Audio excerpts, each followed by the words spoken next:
right. Hello, and 1 second. Hello. Why, hello. Hello.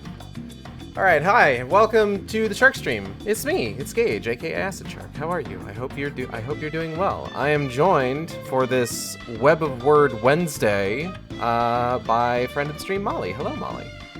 Pew, pew, pew, pew, pew, pew, pew, pew. Pew, pew, pew, pew, pew. Why, hello, everybody. It's that time again.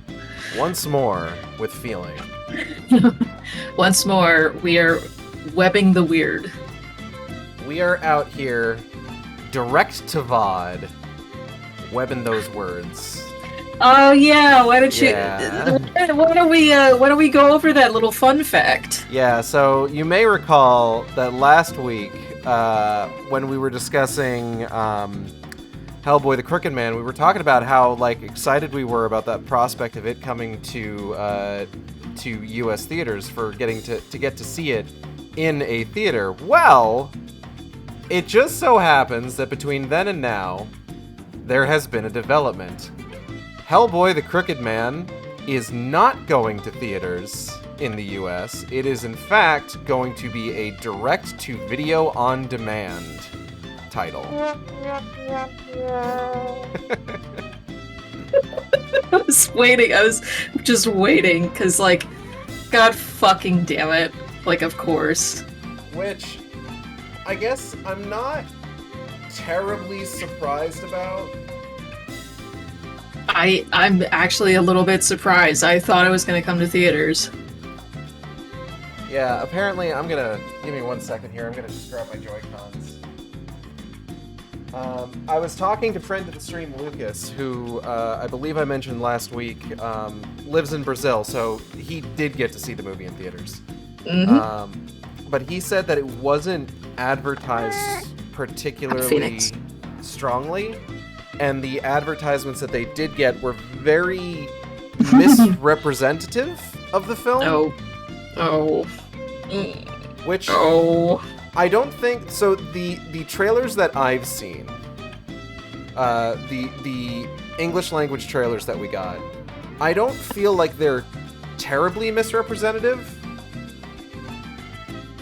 Did Lucas like it, or are we not asking him so we go and buy? No, well, me and Molly have seen it already. Yes. Lucas did enjoy it. Mm-hmm. But I wouldn't say that the trailers that we got are particularly misrepresentative. I clocked what the feeling for that movie was going to be pretty early on when I started seeing the trailers. So, yeah, I wouldn't say the stuff that we got was particularly deceptive with regards to what kind of movie it was going to be. But Lucas was telling me about how a lot of the radio ads and the trailers that he did see definitely painted it as more of an action movie, more in vein with your standard comic book superhero fare, or something more in line with the Del Toro movies or the 2019 film, that sort of thing. I forget which fucking comic book adaptation it was. It wasn't the Ghost Rider 2, but it was... I mean, that director is the guy who, did that movie, but there was another, cowboy comic book adaptation. Jonah Hex. Jonah Hex. Yeah, I had a feeling that they were going to try to advertise it like it was one of those. Mm-hmm. And it's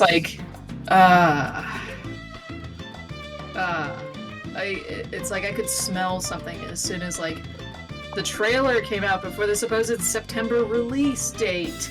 Because I swear to God I saw one, and then I was like, where's the movie? Hey guys. Hey guys, where's the movie? Where's the movie, Jeffy? Where is it? Hey, checks notes. Ketchup Entertainment? You better catch up. Hey, catch up. Fucking movie release date. But, I think Lucas kind of pondered and posited that potentially what they were doing was they were going to see how it performed in international markets before deciding whether or not they were going to do a theatrical or video on demand release. in the US. I don't necessarily know. Like, that sounds like the sort of thing that a studio would do for, like, a lower budget movie like this. It doesn't bode well for future things It at all. But, I mean, you know, movies have... Like, there are movies out there that have, I would say, been born on the back of, like, you know, streaming sales and things like that. Like, we are unfortunately past the era of, like, even bad movies being profitable in, like, second run or, like, syndication and stuff like that. Like, you know, one of the sort of common examples of that is, like, Stop it. Phoenix, cut it out. She wants my nail file. Like, no. No, this is not a chew toy. That's bad. You're already missing teeth. Like, what was I saying? One of the examples, Morbius! of, like... Morbius. I wasn't gonna say Morbius, no. Where I'm going back further. Catwoman. Poorly in theaters, but in the end was very profitable because of, like, being sold as part of, like, syndication packages. Like, you know, TV networks would be like, hey, can you give us, like, just a block of movies that we can just play during the day? You know, the exact sort of movies that, like, I would wander into the living room and find my dad in the recliner just kind of, like, watching but not really paying attention to. Dad's watching Catwoman? My dad... Do dads like to watch Catwoman 2004? My dad just likes to watch whatever's on sometimes. Like... That's good. Like, I love my dad. I do. But his approach to film is so odd, where it's just like, you know, I would go to the movies with my dad fairly often, and, like, sometimes it would be a movie that, like, he was interested in, that he wanted to check out. But, like, by the end of it, I would, you know, like, we would get out, and it's just like, I would turn to him, and I'm just like, oh, what did you think of that? And hand to God, every single fucking time it's alright. Every time. Regardless of how good... We saw the fucking movie where goddamn Ryan Reynolds' brain is transplanted into Kevin Costner's body. This sounds familiar. Please tell me the title. I don't remember. Oh god. They transplanted your brain into Kevin Costner's body. No, I don't want to be Kevin Costner. Why not? He was in that fucking Western movie that just released that did poorly, that for some reason they decided to do it in 2 parts. Oh god. I do have to look up what the title of that movie was now. The movie is Criminal, that's it. Because it's just like, oh, Ryan Reynolds is like a secret agent and he's got important information, but he was killed. What do we do? Oh, let's just copy paste his memories into the brain of a death row inmate, which is Kevin Costner. Oh, that's what you're talking about. They're splitting this shit. By the way, they're not doing it in 2 parts. They're doing it in 3 parts. Oh, no. Yeah, just, you know, Horizon American Summit. Horizon Forbidden West. It's a different thing. Don't joke about that. They'll fucking make a Horizon movie. Do you think they'll use the more realistic Aloy from Forbidden West, or do you think they'll use the yassified Aloy from Zero Dawn's remake? No, they're gonna get what's her nuts, who played in the Hunger Games. Oh, you're incredibly right. No, you know something like that. It would be Amanda Seyfried. Who is Amanda Seyfried? Jesus Christ. She was recently the voice of Peach. She was recently Furiosa.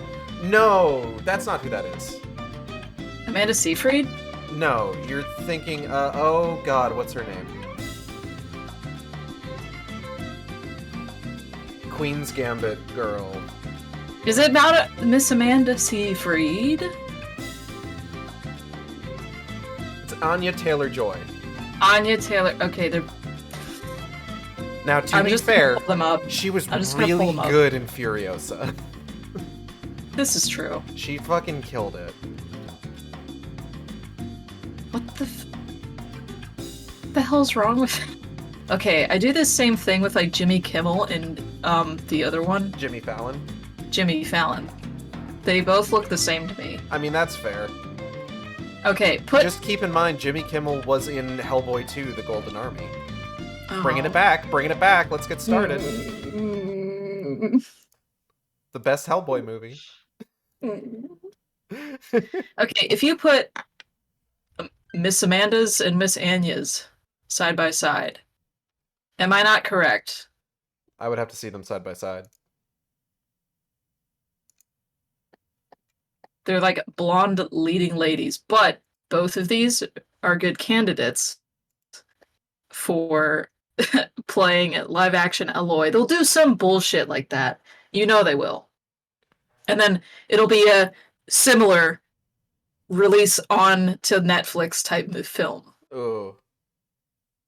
I feel like you would need a higher budget for that one. Phoenix, what the fuck is your problem? She just bolted out of here.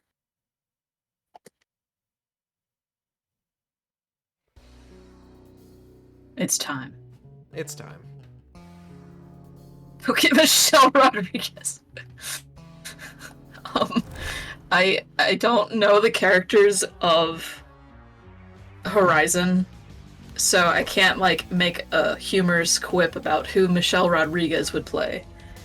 I also don't know shit nor fuck. I have Horizon Zero Dawn on my PS5. Like, I own it, but I've never touched it once. Yeah, that's because there's no games on PS5. That's true. It was a PS4 game, though. And the PS4 did have games. This is true. Okay. Such as? So we are... I'm gonna do a few things here. I'm gonna put on pre-attack warning so that I can... I've been doing all right parrying. Mm-hmm. But, A pre-attack warning. It's I feel interesting. like that would help me a little bit. Let's see.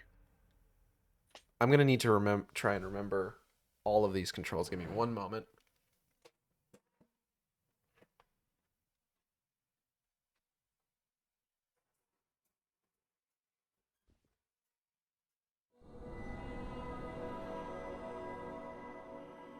The Butterfly House. The Butterfly House. The Butterfly I have headphones on. House. Don't say anything yet. Okay, I'm back. The Butterfly House. The Butterfly House. I'll be sleeping with the butterflies. I don't think that's how that works. That's how it works in Grim Fandango. Oh yeah, that's right. The zoom weird, in, zoom out. The weird texture pop in. Oh hey, another D20. Hold on. I think my cat just did something. Uh-oh. 1 second.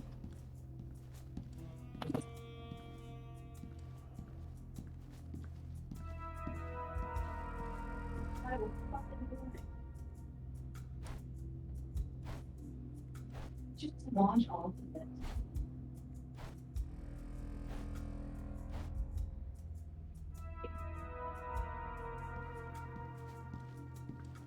Okay. Well, lucky for me, there should actually be a little... Oh, yep.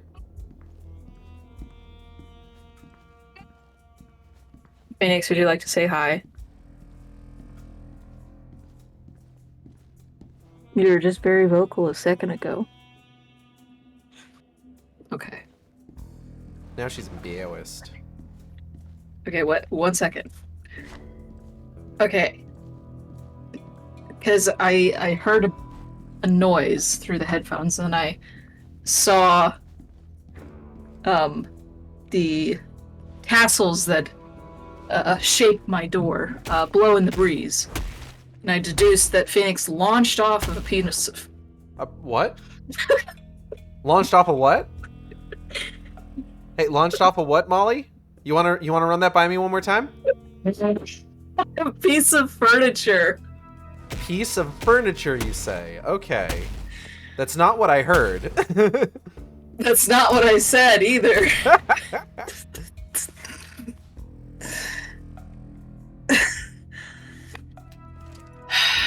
She knows she's not supposed to be on it. That's why she was so frantic.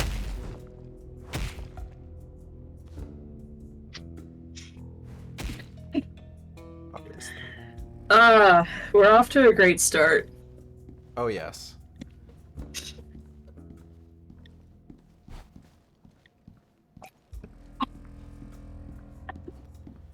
Okay. My piece of furniture. Piece of furniture. Penis furniture. Hey, there's people who have display cabinets full of Bad Dragon. That's true. And I mean, you would want to. I've heard those things cost a pretty penny. Holy fuck. Like, you might as they well. do. Yeah, I mean, the max expensive ones back in the day were like 200, and now it's like double that. Jesus Christ. No, yeah. Well then, also think about it like this. Now there's like many other companies that you can buy from. Mm-hmm.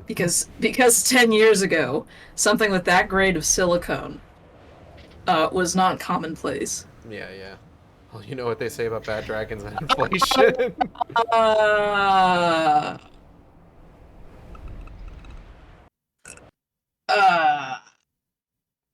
I see what you've done here.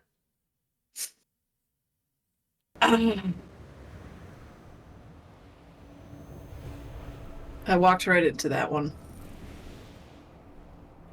Alright, so let's see what this new area is. Yeah, why isn't there a Hellboy piece at Bad Dragon? Drowned Village. Doesn't look like the tourist brochures. Drowning in pussy. Hey. No, it just seems like water, actually. Pussy juice.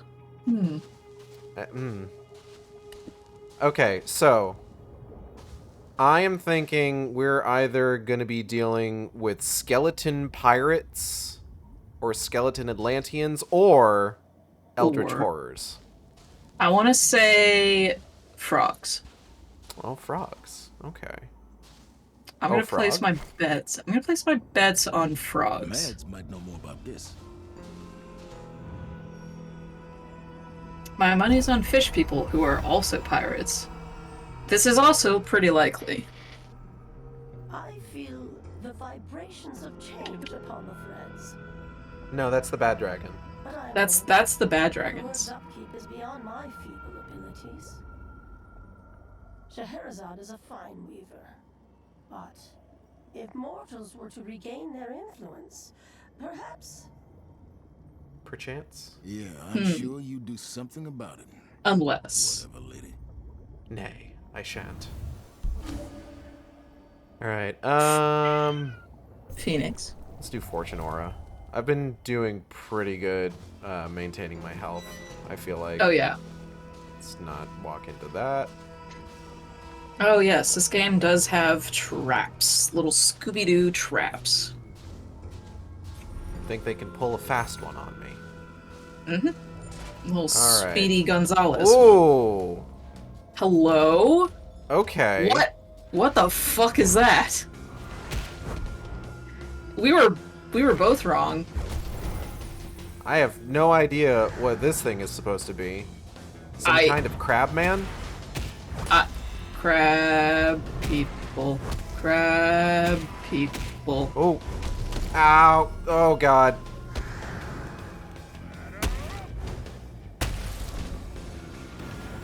So what is the indicator that you just turned on in the settings?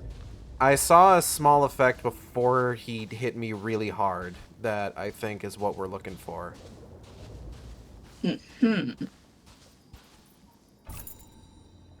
Doing pretty Crab decently with you. Look like Listen, Crab people. Crab people. all right, there is something over here. I would also hope for like a little bit variation on how the stage like looks. It isn't so much hallway to arena to hallway to arena. Well, But I mean, as a roguelite, but yes. as a roguelite, that's just kind of how it tends to go.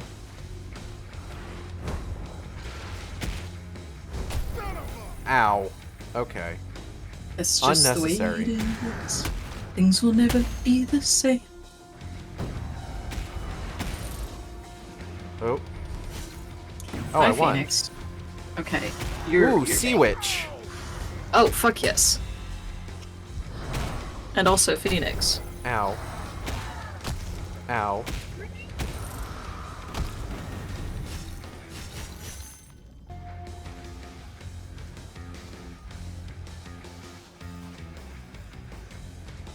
Battle music's still going on. Yeah, like, wait, where's the guys? Y'all, I'm done. I beat them up. It's okay. You can calm down. Did you? Pretty sure. Did you beat them up? Reasonably sure? certain.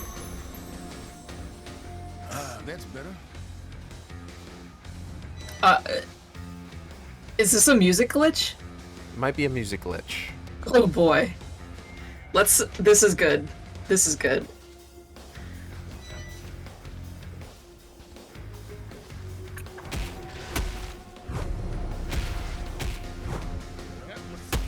This monster is so fucking cool. Thus far, the monster designs have been pretty solid. I always love a vertical mouth on creatures. Ooh, stunned. Ooh. I love giant enemy crab. Phoenix, do you like giant enemy crab? No. You know, speaking of my earlier verbal blunder, Phoenix's most common nickname is Penis. Yeah? Okay, I didn't name her Phoenix. She had that name when I got her. Hmm. So, Ooh. she has been called Penis one too many times. Oh, we have another. What are you? What are you? Some kind of a trilobite man. I was thinking perhaps giant isopod hours? Could it perhaps be? Oh, shit. Oh, I'm in trouble. Ah! Ooh. Oh.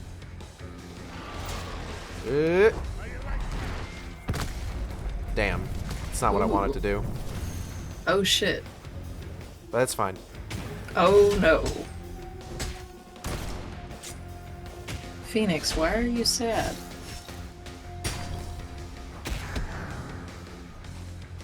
Could you please calm down? Okay. Okay, that guy's dead. Oh, the other guy died at some point. Thank goodness. At some point, like, did you do that? Probably. I'm sure I had a hand in it. Huh. Huh, huh. Huh. Huh, huh. Yes, yes, I'm very funny. The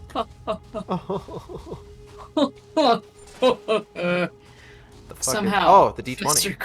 Somehow Mr. Krabs has died. I love that Scheherazade poofs in T-posing and then corrects themselves. I wish I could see it, but it doesn't come up for me, like, for that frame rate. Sounds like I'm going in the right direction then. You may be the protagonist, but this tale affects more than your world. This is just how NBs tell. Yeah, yeah. Fist. While inflicted, Fist. damage dealt by enemy is reflected back. Fist.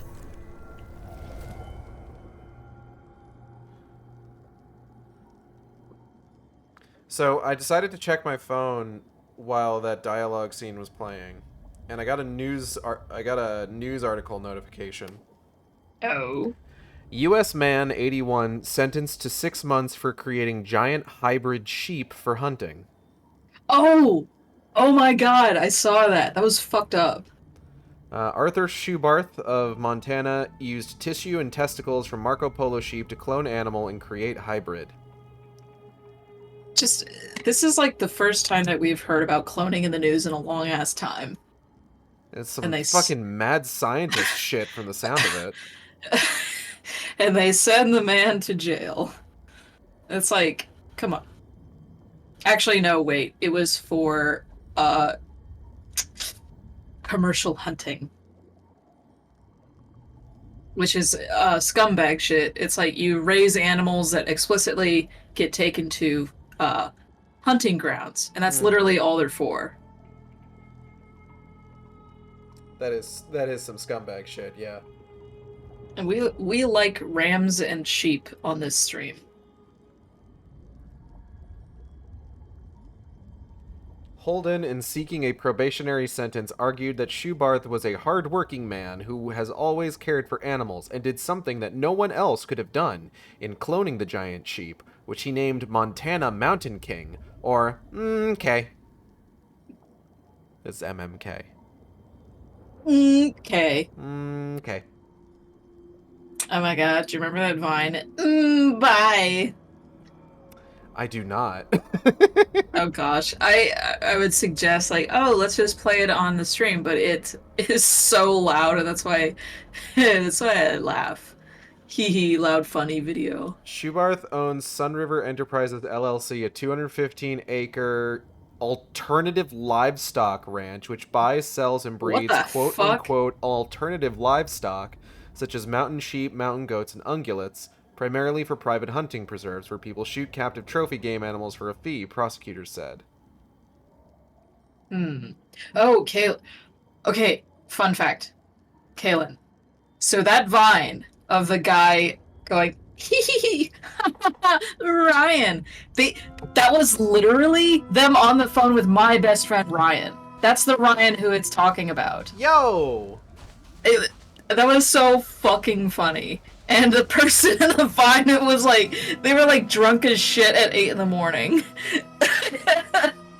I'm so sorry. You told that story, and I immediately thought, did you... Okay, how familiar are you with the classic cartoon show Doug? Familiar enough to be despondent by it. Okay, so let me just preface this. I absolutely fucking hate Doug as a show. I don't think it's very good. Doug reboot. Doug reboot. No, they did that once already. Doug reboot. They're doing it again. Not again. Anyway, but so did you ever see? There's a fucking episode where they're trying to go to a concert, and they end up getting a ride from this, like, cop or whatever, who's just, like, telling all these stories about how, like, yeah, all those songs are about me. Oh my fucking god. Like, the way that you told that story just now reminded me of that. I'm so sorry. It's not the thing I wanted to be associated with, is the memory of Doug. The memory of Doug? What the Sorry, my cat is being a little bastard. As cats are wont to do. My fucking nail polish bottles are up here, and she's trying to bat at them like they're toys. I fucking you. Like, I don't even remember the sequential beats of an episode of Doug. But somehow you do. Listen, I watched a lot of Nickelodeon as a kid, and sometimes that was the only thing that was on. I'm not proud of it. We need to go back in time and replace those memories with, like, Jeopardy. Or, like, a better cartoon. Less creepy than I expected. Yeah, like, Pepper Ann. You know, I have seen a fair amount of Pepper Ann. Pepper Ann is good. Pepper Ann, Recess. is exactly There's no shame in one losing one's way. episode Only in of giving Pepper Ann that I remember incredibly clearly. Oh boy, because I don't remember a single episode. I just remember like images. There was an episode where her favorite comic was being adapted for a TV show. I see why you remember this. And the entire crux of the episode was that the first version of this TV show, because the comic had a female protagonist. Mhm. And the first version of the TV show made her like very like girly girl, like, oh, I only care about shopping, when she's supposed to be like a heroic character. Yes. So she writes to the producers of the show, or I forget if like she writes to them or she calls them or she like goes to their office, and she's just like, what is this? This isn't what this character is like. This character is supposed to be like this. And they're just like, okay, we hear you and we understand. Next episode comes out and all the characters have been made like these ultra violent like cavemen.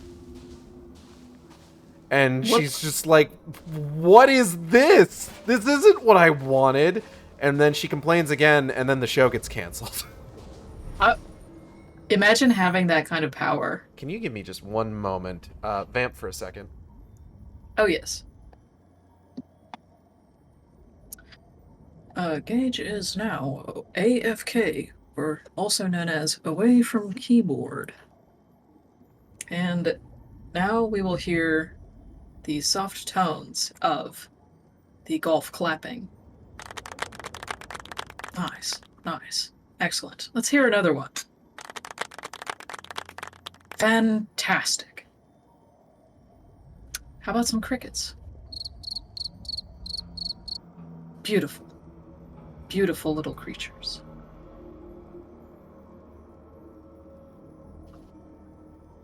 And this is why I don't stream by myself, because there would be these moments of silence in which I don't say a goddamn thing and struggle to fill airtime.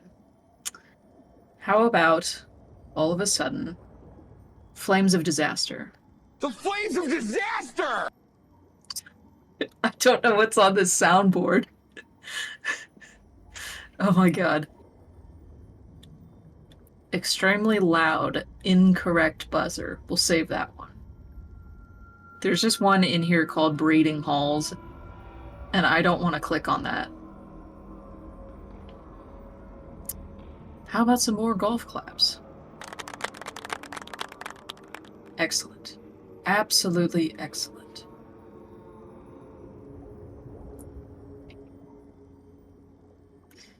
Do I have access to any other soundboards? Let's see. No, I do not. Everything is locked behind a paywall because we have technology. Oh, yes. Yes. Yes, let me check chat.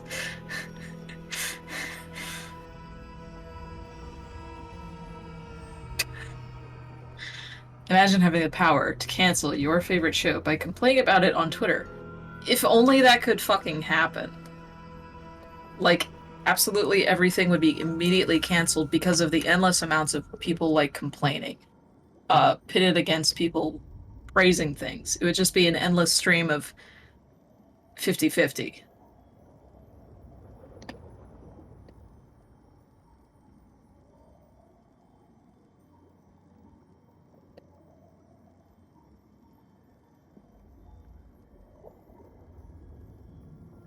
Pepper Ann complained about her comic adaptation going woke. God, I want to watch this episode now, because, like, in the early 2000s, I can't think of something that would have inspired that much like complaining. Because we didn't really have those like massive following of comic book adaptation things at the time. We have that shit now, but the only thing I can think of is like if somebody were to complain about Xena Warrior Princess like being too girly girl or whatever, and then the next minute being like too ultra violent instead of just being like a nice medium of violence. Medium of violence. That's a good term. Phoenix is licking my fingers. You are fucking on something today. She is not usually this squirreled out. Yes, I would like one medium violence with extra screaming and just a smidge of gore. Phoenix, you are going to get caught up in the fucking cables. You little dumbass.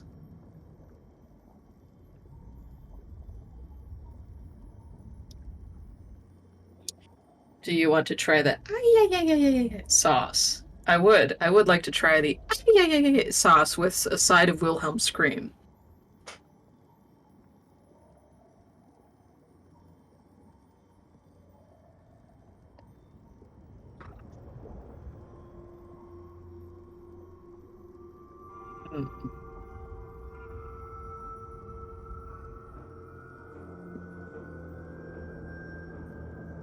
If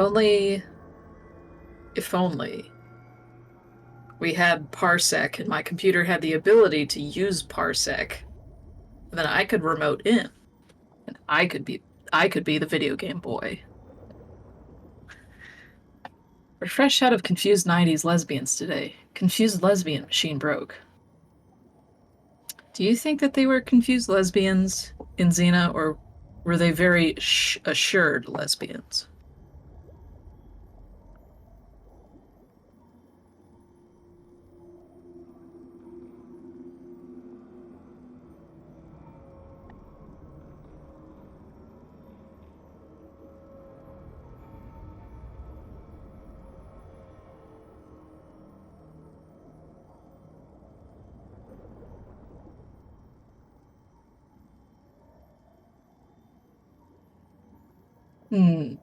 Ad breaks.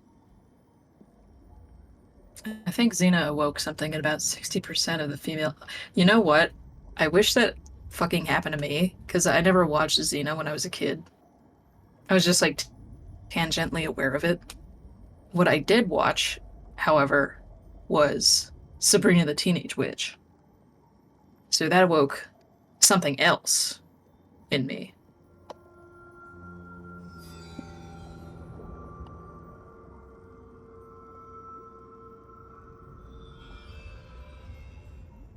It was also very jarring to know that there was like a cartoon of Sabrina going on at the same time. And this is also before I learned that Sabrina was a fucking Archie comic. So, triple flipping my perception of Sabrina, the Teenage Witch, on its head.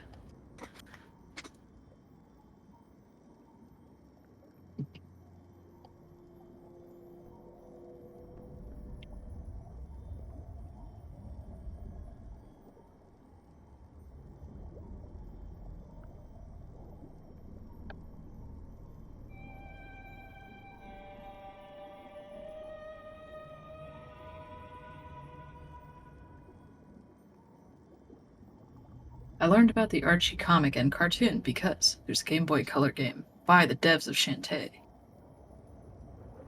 What if Shantae was an Archie comic?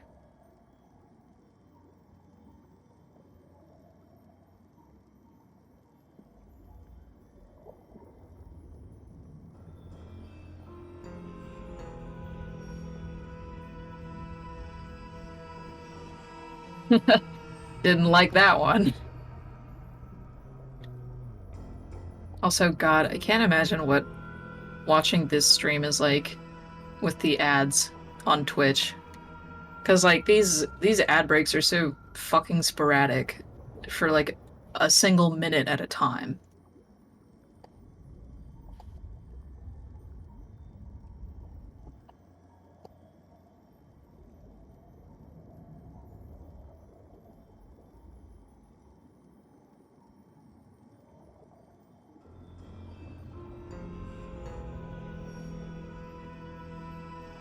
My brain is immediately turning it into the Sonic Archie comics. Turn around. Turn around. You've gone too far. You gotta turn your brain off.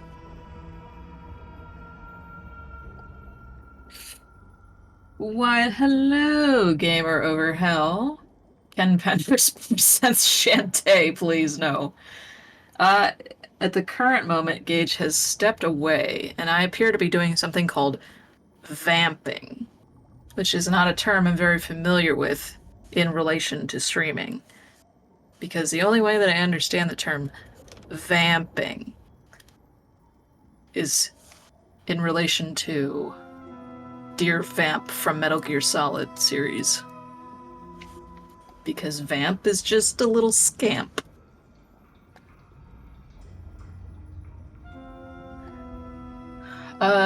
So we had just, like, started the game pretty much.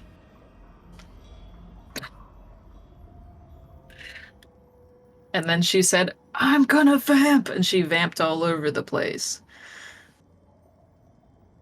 Dude, what if, like, fucking Morbius, like, crossed over with Hellboy? What do you think that would be like? Imagine a Morbius crossing over with Hellboy.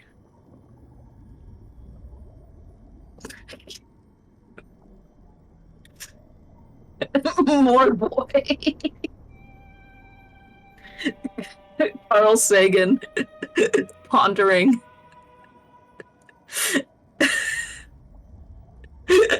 And did Hellboy already say, I'm Hellboy, and shot all the bad guys? Yes, he did. And then he saved the villagers. The end.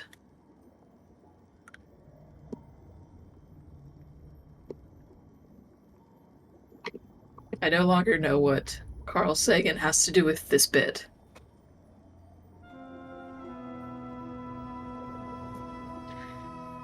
And then he turned into Big Hellboy.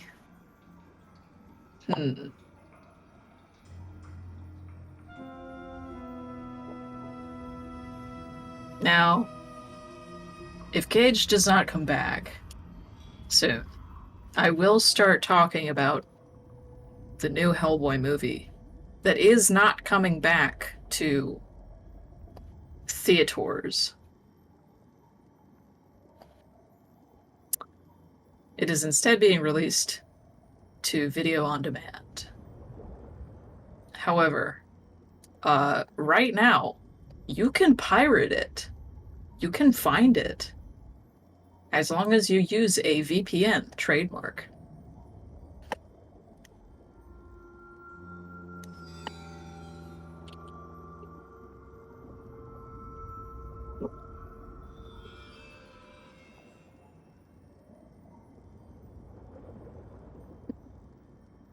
Let's just say that NordVPN isn't paying him. I don't want any fucking VPNs to pay Gage for any reason. Like, if a VPN is like sponsoring you, you shouldn't trust that VPN. You should only trust Molvad at the time being, because on the $5 tier of Molvad, you can torrent.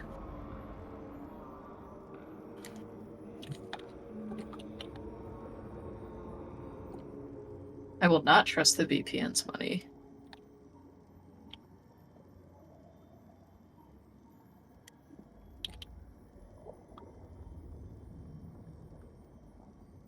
I don't know what I'm most disappointed by. The fact North America is skipping theaters, the comments I've seen online from average film watchers online, or the likelihood that this might be the last live-action HBO movie in a long time because of the box office. Oh god. I mean, it didn't take very long for someone to pick the rights up to make another adaptation, like fucking immediately after subtitled Rise of the Blood Queen, and make a movie in less than 5 years. Something tells me that, like, someone is already, like, trying to pick up the rights to make another Hellboy movie, but it's like locked in with those two producers who have been producing Hellboy since 2004's movie. And those guys just have a fucking stranglehold on, like, the rights to produce the goddamn movies. So it's like, dude, I don't know. Someone is gonna keep coming back and, like, adapting Hellboy as long as, like, you know, Mr. Mignola is alive. Fucking, what was I gonna say? Like most Hellboy stories are just kind of like a round robin sort of thing. You can just, like, drop him in any sort of mythology or just, like, original story, and it's like he fits right in. So it's like you can kind of keep adapting Hellboy, like, into forever, because there will always be, like, dropping Hellboy into the Zelda timeline. That would be fit. Yeah, basically in any mythology, because like Hellboy's been dropped into Japanese mythology. He's been dropped into Norse mythology. Hellboy in the Black Lodge. That would be fucking bizarre. But I think that joke would only pan out. Hey, no, Hellboy was basically already in the God of War thing, because the fucking they recently adapted the first novels to a comic book where Hellboy has a story with Mjolnir and all that shit. And it's a nice little story because it's got Abe in it. It's got Hellboy, and Anastasia shows up. Which I think they're probably going to look. They're probably going to look at adapting to comics. Maybe, perhaps, all of the canon Hellboy novels. Oh my god. Sorry about that. Goodness gracious. He's back. I got a call from the Texas Department of Health with a survey, and they said that it would be very quick if I answered quickly, and then it took 15 minutes. And then you got kidnapped. Oh no. And I've been doing my best to muse here. I see. How's that been going for you? When you get to the VOD, you'll see. That did happen, and then she said, "I'm gonna vamp," and then she vamped all over the place. That did happen. Oh god. Yes, we have in stream with us Game Over Hell. Hello, Lucas. Oh yes. And what were we just talking about? We were just talking about the fact that, like, Hellboy can be infinitely adapted. Oh yeah, there's so much to work from there. Just the fact that it didn't take very long for somebody to jump on the chance to turn Hellboy into another movie. Mm-hmm. So that was, like, less than 5 years apart from release date of Rise of the Blood Queen and Crooked Man. Mm-hmm. Yeah, one of the things that's, like, really good about it for that sort of thing is that, just like, for better or worse, there is always some kind of story that you can tell with the character. Whether you've got something that's like the Del Toro films, which very much lean heavy into sort of like the fantasy side of things, or you want to, I guess, do whatever it is they did with the 2019 movie. Or if you do want to make something that is a little bit more of a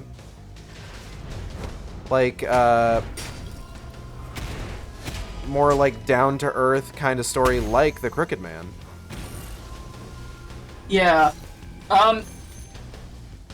Looking back on the Crooked Man comic and then comparing that to the movie, there was a lot more weirdness I wanted to see that wasn't in the final product. Yeah, like I remember I think I talked about this. I read the comic. I bought a physical trade paperback. Yeah, the new one. The new one, the anniversary release of it, or whatever it was, because I wanted to. I had never read The Crooked Man before. All of my Hellboy experience has been either like films, or like the main run of comics, or like everything I had read for BPRD. I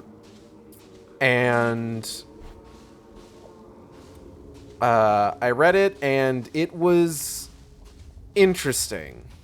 Like, I think I talked about this before, like, Hellboy is 100% a secondary character in that story. Yeah. Which, like, I was reading, I'm just like, this feels like a weird choice for like, a movie to put his name on. Yeah, so the movie had to then shift him into first-person perspective, And I think it did an admirable job of that with how it handled it. Yeah. So Kaylin just asked a great proposition question. Mm-hmm. Gage, yeah. What's the best Wyrd mythology, universe, or anything that you can add Hellboy to? Ooh, that's a really good question. Right away, I want to say Silent Hill, because that could get pretty fucked up. That has potential. Yeah, because if you want to see the physical like manifestations of Hellboy's like psychology, I can think of some pretty good examples. Mm-hmm. As for worst, ooh, that's kind of the big one, huh? That's the one we need to like really kind of put on our thinking caps. Oh god. Worst. I have one suggestion. Existing mythology to drop Hellboy into. Okay, do you know that bad late 2000s movie that was also a comic book adaptation that was like the Rest in Peace Department? R.I.P.D. with Ryan Reynolds and it's Tron man. Who's the Jeff Bridges. Jeff Bridges, yes. Do you know how stupid that would be to have Hellboy in that shit? I have not seen that movie. Oh god, I wish I were you. Did you know that there's a sequel? No, the fuck I didn't. Are you serious? There is. I am... What the fuck? It was bad! 87% certain that there was a straight-to-DVD sequel called R.I.P.D. 2 that features none of the actors from the original film. R.I.P.D. 2 Rise of the Damned 2022? God, that was recent. Fuck. What the fuck? What is the point of this? Well, you remember how I was talking about how, like, sometimes a movie can, like, really kind of make enough of a profit on, like, home video or, like, streaming to justify continuing forward with it?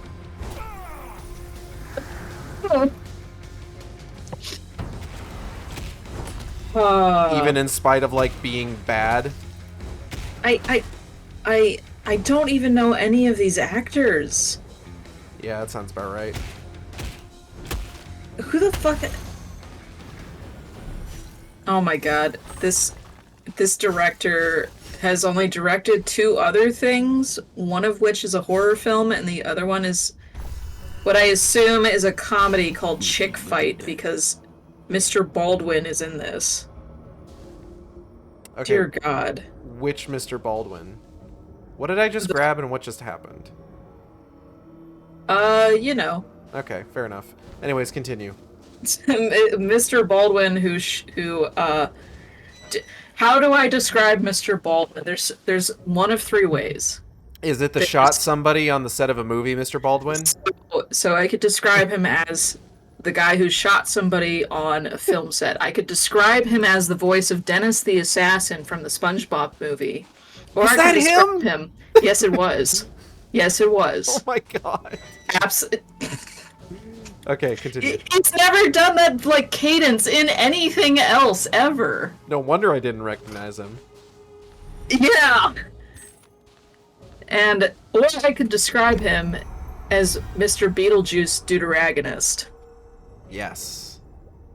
Or the dude from 30 Rock. Or the boss baby himself. Perhaps a new Oh. inspiration will be of Oh, I some forgot use. about that. He was the titular boss baby. He was the boss baby. So, Kaylin brings up a good point. What about dropping Hellboy in the Lego movie franchise? Now, here's an interesting way to think about this. What if Hellboy is in the perspective of the kid playing Legos? Okay. I'm listening. And he's seeing the Legos like come to life and things. You know what? All of a sudden we're going into Indian in the Cupboard territory. Was that movie good? I haven't I seen don't- it in years, and I don't remember. I bet anything, if I were to rewatch it with my adult brain, I'm going to be like, this is like equivalent to fucking Toy Soldiers. Do you mean Small Soldiers? Small Soldiers. Yes. So what you're 'Cause saying is that it's the best movie ever made. Oh, god damn it. I'm sorry. I I watched had it- so I- many oh my of those God. action figures as a kid. Where were they? Where did you even find them? I don't remember. I was a child. Also, hello, Esamuka. Welcome. Hello. But, like, I had an Archer figure as a kid. I loved that fucking thing. Oh. All I'm of a thinking sudden, about okay, it so now. so for those just joining us, we are proposing ideas about universes that Hellboy could be dropped into, and if they are good or bad, or the best or the worst. Is Small Soldiers the movie with the creepy Barbie dolls and soldiers attempting to murder children? Yes, it is. Yes. I almost said, do you mean Toy Story?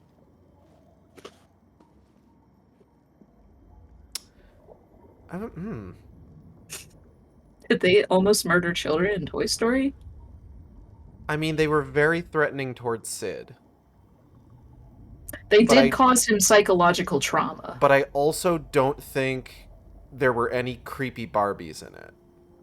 There was Well, there were creepy toys, and there was the the fucking fishing line with legs. yes. But I think that's 'cause the closest that you get. those were basically those were pretty much Barbie legs, but so there was 50% of a creepy Barbie. You're right. I think 50% is a little that's a little generous. I would probably put that at maybe like 40%. Like if the Okay, hips were I- included, I would say it was 50%. But I missed when Kaylin said, I just remember there's one part where he turns an Indian figure into a tiny person and the dude just immediately dies and they have a tiny funeral. Was that in the fucking Indian in the Cupboard? I think so. I watched that movie like so many times and I don't remember it. I remember the Native American toy got really mad at the cowboy toy getting super excited watching a Western on TV where they were killing Native Americans, and I think he attacked him. Oh my god. And I think the kid had to bring like an army medic toy to life in order to like save the cowboy. But also, like, wasn't the implication that he was, like, yoinking the consciousness of, like, real-ass people out of, like, place and time? Oh my god, I don't remember. What a fucking weird movie. Okay, we're going to have to set aside some time for a themed movie night. We're gonna have to go watch The Indian in the Cupboard. Indian in the Cupboard. I had that movie on VHS, and it was the coolest thing because it was a clamshell package that was styled after the titular cupboard from The Indian in the Cupboard. That's right. I'm pretty sure I had that too. I don't have it anymore. Me neither. Why would I keep that? No, I still have all my old VHS tapes because my parents never tossed them, so they're now mine. Yeah, I unfortunately... Oh, God, I am in trouble is what I am. Holy shit. Holy shit. There are Hold up. Lots of gooblies and gobblies. Taking you out immediately, because you are probably going to be one of the bigger problems. And then I want to go take out the Sea Witch. Because she's a little scamp. Ow. Okay, so a themed movie night of toys or things that are not people-sized coming to life. Ah, yes. Toys to life. The most successful video game gimmick ever. Hold on, I'm gonna just... God, what do we have under this theme? We have probably like an episode of Goosebumps. I don't remember which. Oh, shit. Oh my god. Another one. Another one. Alright, you're gonna need to give me a second here before I can continue this conversation. Relentless. Break. Retribution. Stun. I just want like a voice to go along with the words popping up on screen. Wall smash! Smoking sexy style! Okay, that guy's down. I will not be the voice. Well, I could be the voice. There's nothing stopping you, realistically speaking. Realistically. Break! Woo! Okay. Excellent. Is that everything? Yes. Despite the fact that the music is still going. Oh god. Oh, we got a music glitch over here. That's fine. Now. So in terms of films, there's... I don't think... We don't... My initial... what's the word I'm looking for? Reflex is, oh, we probably don't need to do all the Toy Story movies, but it's just like, why would I deny myself at least Toy Story 2, you know? Exactly. Toy Story 2, do you think it's stronger than the first one? Yes. How do you... Yeah. I would say, if you put Toy Story 2, and the first Toy Story in front of me and said I could only choose one of them to watch, I would probably choose Toy Story 2. Do you think it was fucked up that Toy Story 2 opens with Buzz Lightyear getting fucking murdered? Yes. All of the... And they don't do anything to differentiate that it's a different model, so it's like, okay, there would be some consideration had this come out today. Like, I think we would be hurting children's feelings. And there's already, like, reasons you can't do that in modern media. I don't necessarily think any of those reasons are good reasons, but, you know, I understand them. Oh, no. But they would be like, you can't make children think that Buzz Lightyear is dead. We can't kill Buzz Lightyear in the opening of our Fun Family movie. I'm sorry. The thing is, the moment hangs for just long enough for you to think that it's real. And you see the charred remains of Buzz Lightyear's torso. Oh god, I've never seen like the behind the scenes for that, but I bet anything there was like a pencil sketch of his charred ribs. That'd be so fucking funny. Why didn't I put that in the Lightyear movie? They were too busy ruining Zurg. Yeah. I'm sorry. I know you like the Lightyear movie. I don't like Zurg in that movie. According to the movie, there is a real Zurg. Oh. Are they gonna show us? No. Because that movie's not getting a sequel. Oh, fuck no, it's not. If it does, I will be shocked. Okay, I choose to remember it as the Among Us body bone.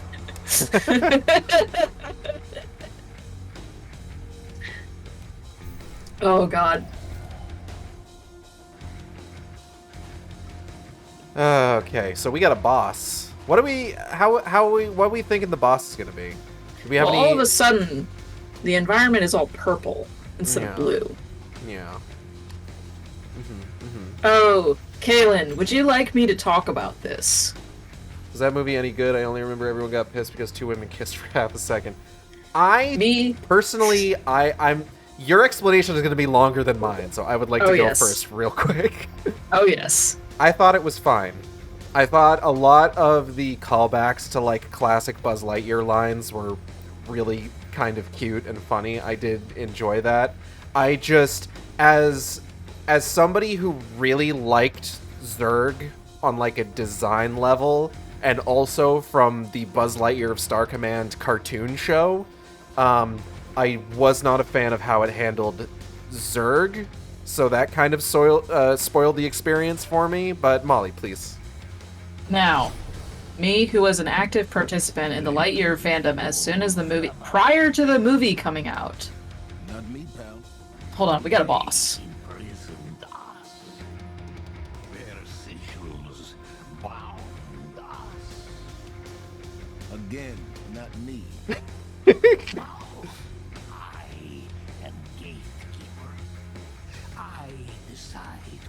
Tsar Fodanyik. This is my domain. Rusalka for mortal. It matters not. The decision is mine. And I say no. Trying to decipher what kind of creature this is. Oh, let's see if we can't get a look at him here. Because we already had the giant isopod little guy.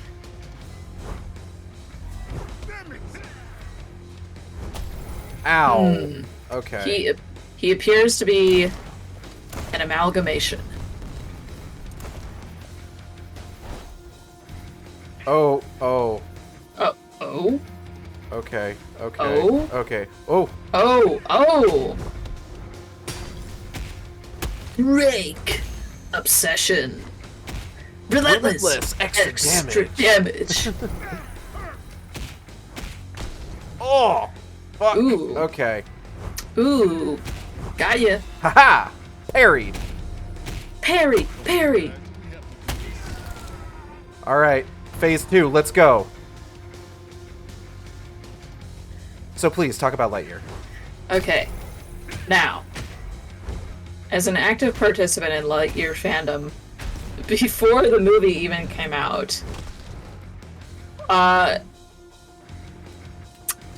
we had ourselves a little fandom. I'm still in the Discord. It's still around. No one posts to it anymore. But this was like this movie was for me because I love Buzz Lightyear. So, if you really like Buzz Lightyear as a character, of course watch this movie. The thing is, visually there's nothing wrong with it. Everyone made jokes about like, this Buzz Lightyear looks like he turns off his body cam. And I'm like, that's so mean. Okay. Jesus Christ. Oh, you had a revival. I did. Oh. So it's good that you chose that. Oh my god, did he just yep. summon? No, no, oh! I won!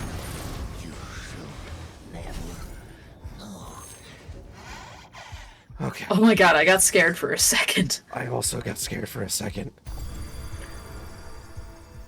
I was like, don't you dare be summoning things. Oh, they're Rusalka. I don't know what a Rusalka is. Oh, he's limping because I'm dying. Oh no, you're making him limp. He's hurt his little leggy. Fix him right now. God damn it. I'm gonna go back to the butterfly house and we're gonna take a nap. Yeah, this game rightfully leaves out the fun fact that Hellboy has speedy healing factor.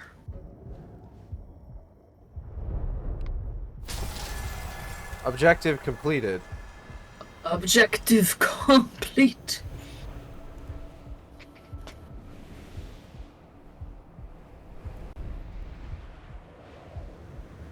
Let's see.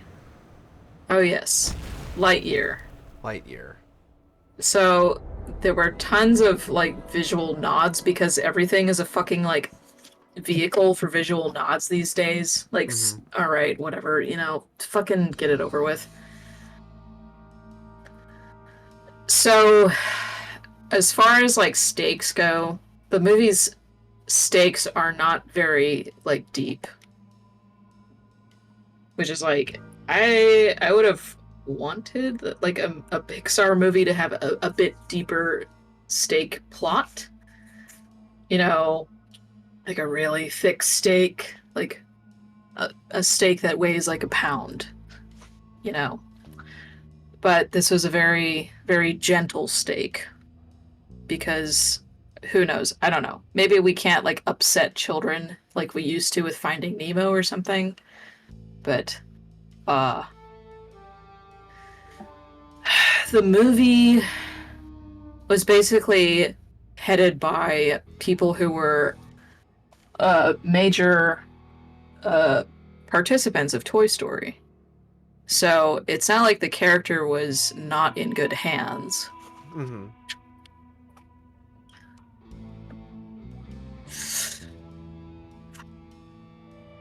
It's an okay movie.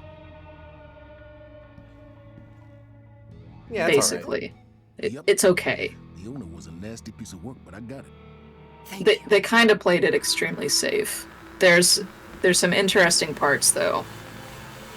And I mean, I didn't guess the part in the later quarter of the movie. I didn't guess it. Dark. He can feel you. Getting closer. Let's see, there's Now I'm so visually, You did what you could. it's all like analog computer the deeper you stuff. Yeah. So like they push buttons.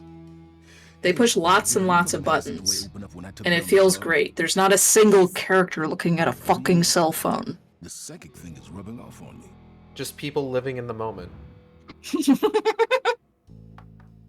Oh, they sure fucking live in the moment, alright. They live in several moments. Yeah. Do more research on the architect Claude Bragdon. So, Apparently his designs I would follow fucking physical recommend the geometry movie designed to capture because the panel's it is like a surface decent energy. sci-fi. Something called shock. And it's got in socks. I guess And it was used to power the rest of the Fucking world. Thanks, socks. Martinez. We love socks. We do. We love socks. They gave Buzz Lightyear a cat. It's like, of Pretty good course cat. I love this movie. It's like they didn't have to do that, but they did that for me. You specifically. So, Me we gonna talk about why you're specifically. always on my case? Son, we have spike events popping up like gophers, and you want to have a heart-to-heart? Not really. I just wanna know what the Oh, problem is no. with me. No So, problem, as long as I can trust you do not Now, ever see have you figured Buzz out what Lightyear's setting the feet word? in Lightyear. Investigation takes time. Not Tell that once. to the people near And the Molly spike knows in because she Scotland. was looking. Yes, yes, the fuck I was. Oh boy. It's so stupid. It's like Are they actually going to show the entire model, like, top to bottom? They don't. No, FeetWiki won't update itself. So I have, like, the art book, and you can see Buzz Lightyear's feet in the art book. However, Buzz Lightyear's feet on the model do exist. They just don't show up in the movie. Cowards. Exactly. Like, I need to know what space socks he's wearing. I need to understand. You show me all these other, like, sci-fi life gadgets, but it's like, what about the feet? What about the feet? Let me see the dogs. For free? For free? If Mira was in the movie, they'd show her feet. This is a true statement. And, of course... Oh, fuck off. God damn it. Yeah, if there... this is actually a mystery to me. I don't know why the Adventures of Buzz Lightyear is such a taboo cartoon series. Because isn't it not on Disney Plus? It's fucking nowhere. Hello, Venom Lad. It's so weird, because, like, they have all these other, like, fucking animated series for, like, various Disney movies. Like, I'm pretty sure the Timon and Pumbaa cartoon is on Disney Plus. Yeah. But, like, not Buzz Lightyear of Star Command? That's such a weird... I also got the title wrong. How the fuck did I get that? Anyway. I said it earlier. I am stupid. Alright, let's not forget that. So, yes, we are talking about Buzz Lightyear's feet. Buzz Lightyear's feet... His feet do appear in that show. I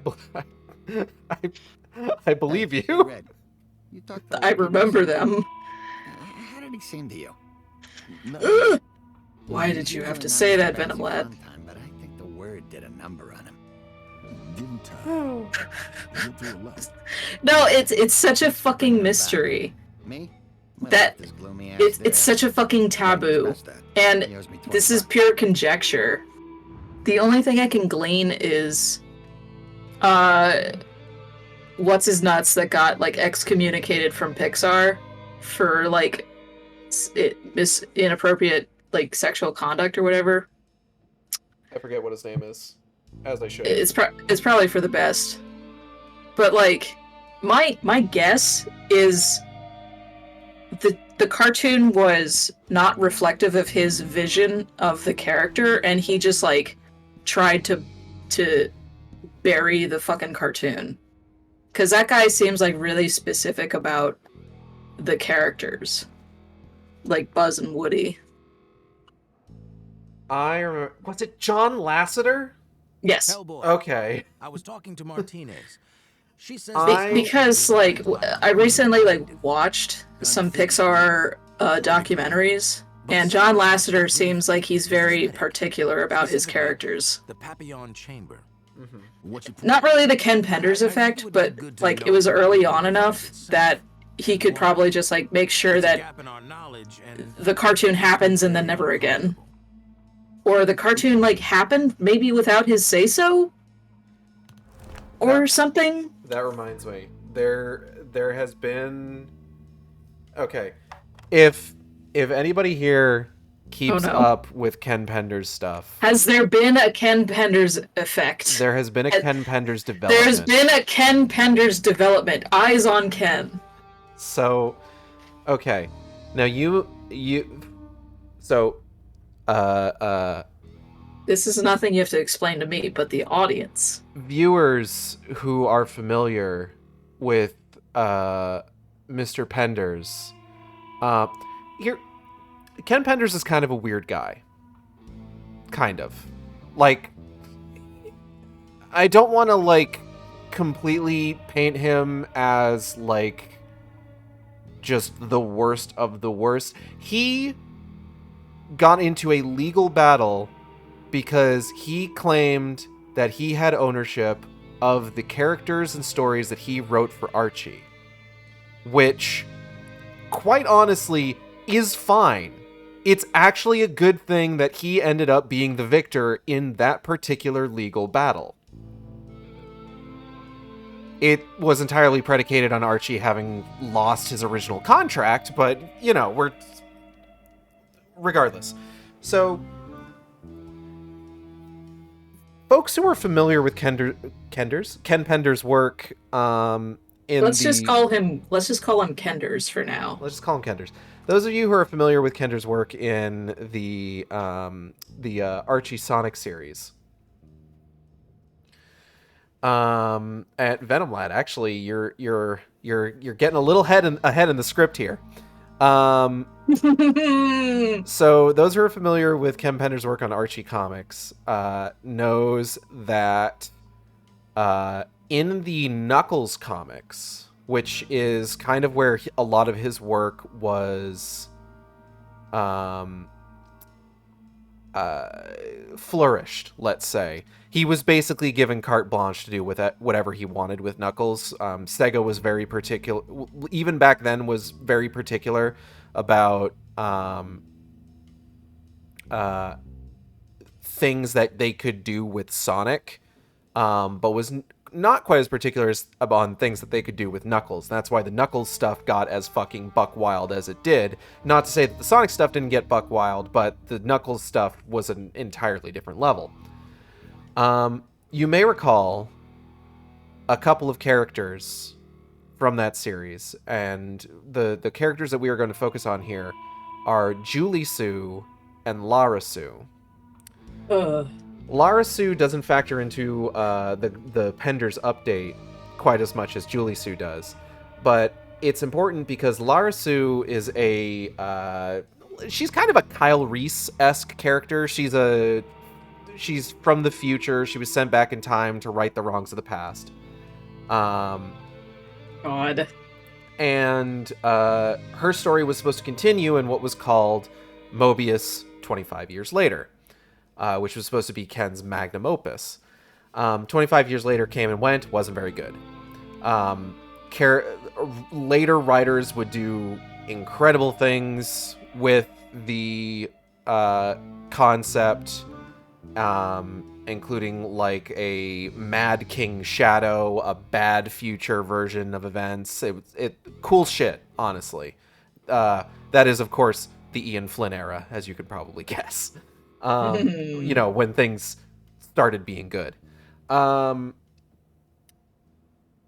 Ken has always wanted to do his true version of that story.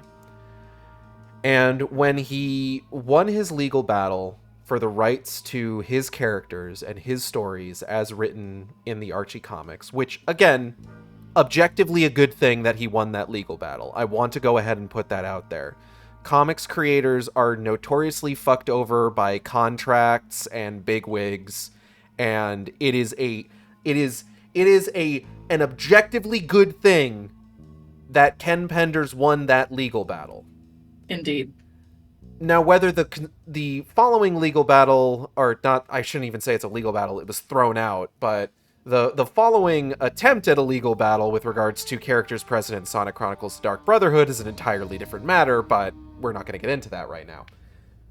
He decided to create his own original comic series, the Lara Sue Chronicles, where he would reuse his characters that he created for Archie Comics, as well as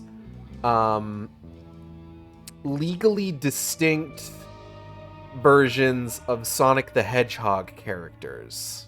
It's terrifying. And you've probably seen the art for it. Recently, he did a reprint of the original Mobius 25 years later comic story, featuring some new framing devices to tie it into the Lara Sue Chronicles. Julie Sue is breastfeeding entirely uncensored. It's a little odd, let's say.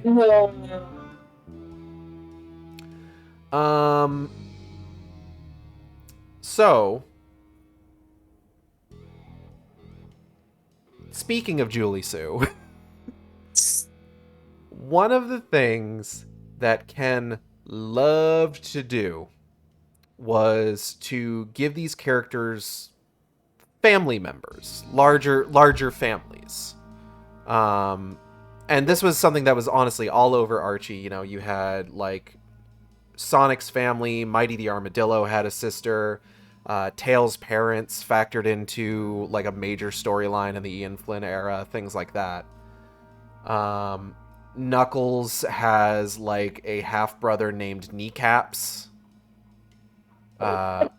which is fantastic, and I love that. I actually didn't know this part. You didn't know about Kneecaps, the echidna? No, the fuck I wouldn't know about one of his 6,000 echidna characters. This one was not a Ken Penders one. To be fair. And his full name is Kneecapion Mace. Sure, why not? No, genuinely, Kneecaps the Echidna is really funny and is actually written by, I think Carl Bollers wrote that one. And Carl Bollers was one of the better pre-Ian Flynn writers. So we're going to go ahead and give him that. Kneecapion Mace, yes. But in order to keep track of all this, because like there's a council of dads in the Knuckles the Echidna Archie comics lore. They all suck. Some of them have cool designs, but on the whole, they're all terrible people who are not doing a good job being guardians of Angel Island. But to keep track of all this, you know, eventually one needs to, you know, make a funny little family tree. Now the problem here is that Knuckles and Julie Sue's lineage both go back to the same pair of brothers. So, and you'll need to bear with me here. Yes, I'm bearing. From this pair of brothers, 16 generations on, from the good brother, you get Knuckles. 5 generations on, because of weird time shit and the way that like dimensional prisons work, you've got Julie Sue from the bad brother. Sure. So Julie Sue and Knuckles are distant cousins? Question mark? No. The specific relation is Oh. What he tried to kind of do is have the implication that despite being like part of the same family tree, they are far enough removed that it's not weird. Sort of kind of like what you got going on with like Fruits Basket in a way, but they actually wrote out the family tree so you could see how it all connects.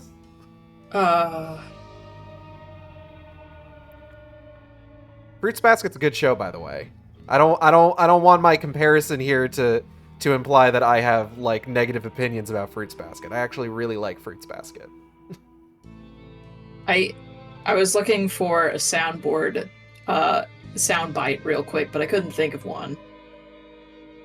This is the same energy as that one guy in Transformers who carries around a laminated card of the law in Texas that says he can fuck a minor. You're not wrong. Okay, so. Jesus Christmas. So. Ken Penders recently. Our dear Kenders. Recently ran a poll where he was just like, hey, I understand that people have expressed some trepidation with the fact that on a distant level, Knuckles and Julie Sue are related.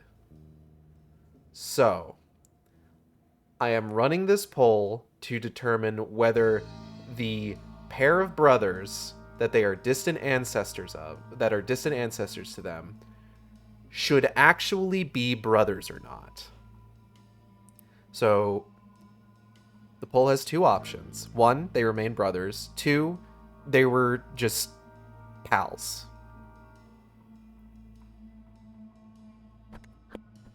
Hold on.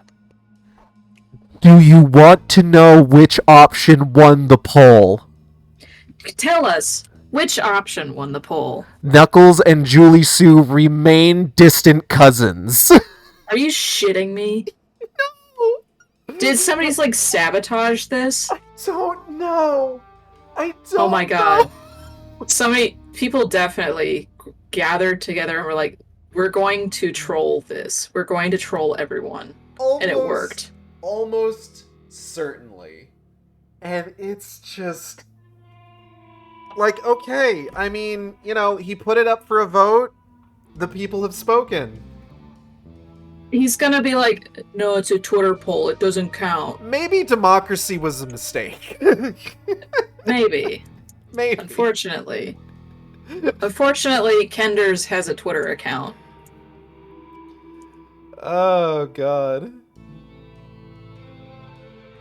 So that's the Ken Penders update. The Ken Penders minute. That was way longer than a minute. I have got to do... Any chance I'll get to go into the Wyrd at some point? Probably not. I have got to do that Shark Stream Book Club where I go through the entire Archie Sonic library. Close to all that and still have to rely on second. Oh, Lord. I want to go in and okay. see it for myself. Remind me. Smell it, taste it. Who is Laura Sue again? Laura Sue is Knuckles and Julie Sue's daughter from the future. Good point. Right.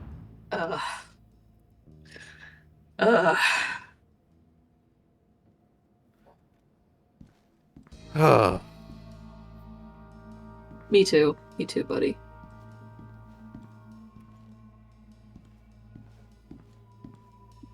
Like, why is he like this? I'm not sure, honestly. Like, it's very strange. Like, did Star Wars do this to him? No, it was probably Star Trek. He's a no, like half the shit that like, cause like he's worked on Star Trek comics before.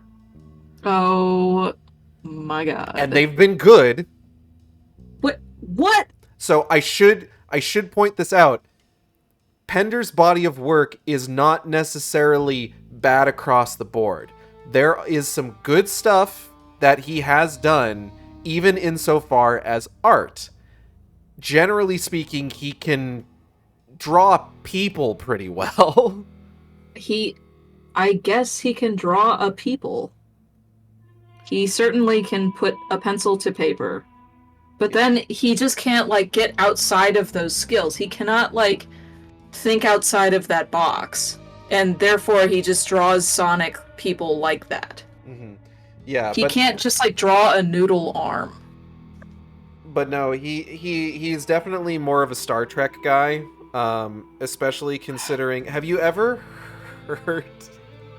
I don't know a single Star Trek, so let me just like say that right now. Okay. Do you want to know about echidna courtship practices per Ken Pender's lore? Holy fuck! This is gonna be a bad time. So echidnas as a society are so smart and so what's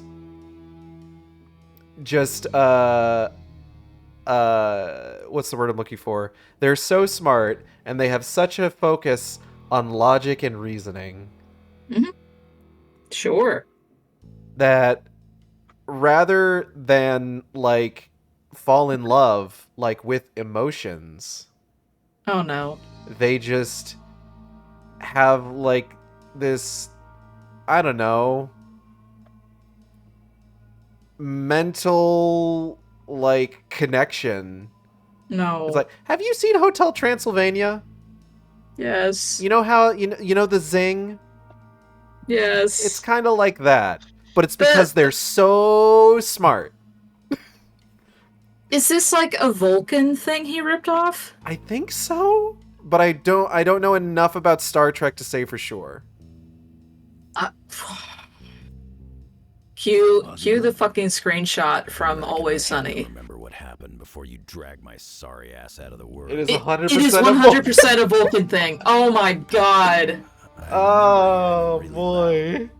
This isn't like in Twilight with the wolf dude and the baby, is it? Is it? Jesus out of me. The things I was fighting. Is that what happened with the wolf guy and Renesmee? Nessie? That's kind of creepy. Oh. Yeah. Like, what could have scared them? How did they explain that? Was that telepathy or was that zing? I would have to go back and read it. Christ. But I definitely feel like it was more of a zing than anything. I know exactly what you're talking about. It's a Vulcan thing. Yeah. Jesus. Okay, hold on. Use payback meter to deal huge damage to a single targeted enemy. That's right. We're playing a video game. Yes. A videos games. Okay. Now, again, I don't want to imply that everything that Ken Penders has ever said or done has been just bad across the board. Like, I want to go ahead and just make sure that I say this, because he has actually given us in the past some pretty interesting insights into, like, the way that, like, sort of the comics industry, and especially his time at Archie, worked. Such as... a lot of people noticed that in Ken Penders' body of work, Knuckles is a Christ-like figure, up to and including a part of the Knuckles comics where he literally walks on water. Yeah. Pretty out there for a Sonic the Hedgehog comic book. But Ken Penders was asked about this, and his response to it is actually super interesting in terms of, like, how audience demographics figure into like writing and character decisions. Apparently a large portion of the Archie comics reader base were Christian or in Christian areas. Huh. So the reason that Ken ended up playing into sort of like the Christ allegory with regards to Knuckles is because he's just like, well, if this is what a good portion of our user base is, why don't I just kind of play into that? That's odd. I think that's odd. It's odd, but it makes a lot of sense, honestly. Like, I get the logic at play. It's just, how do you look at these characters and how they were portrayed in the 90s in those comic books? Like, visually, they look pretty ridiculous. Right. And then you get to Ken Penders' art style, which is not the most, like, cartoony. Mm-hmm. So furthers that ridiculousness. And how do you look at that and go, Jesus?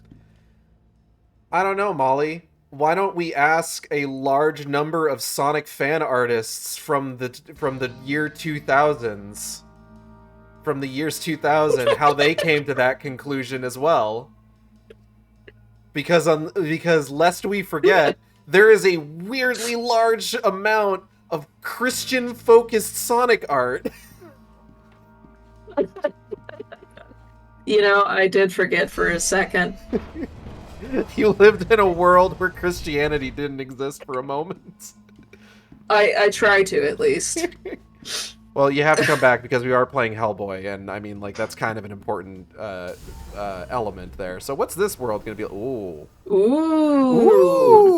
Ooh, Detroit.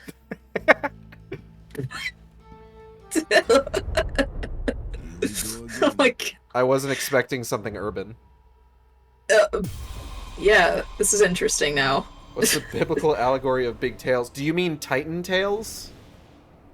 The what? Do you know what Titan Tails is, Molly? No, Molly, no, please I go don't. look up Titan Tales right now on Google image search.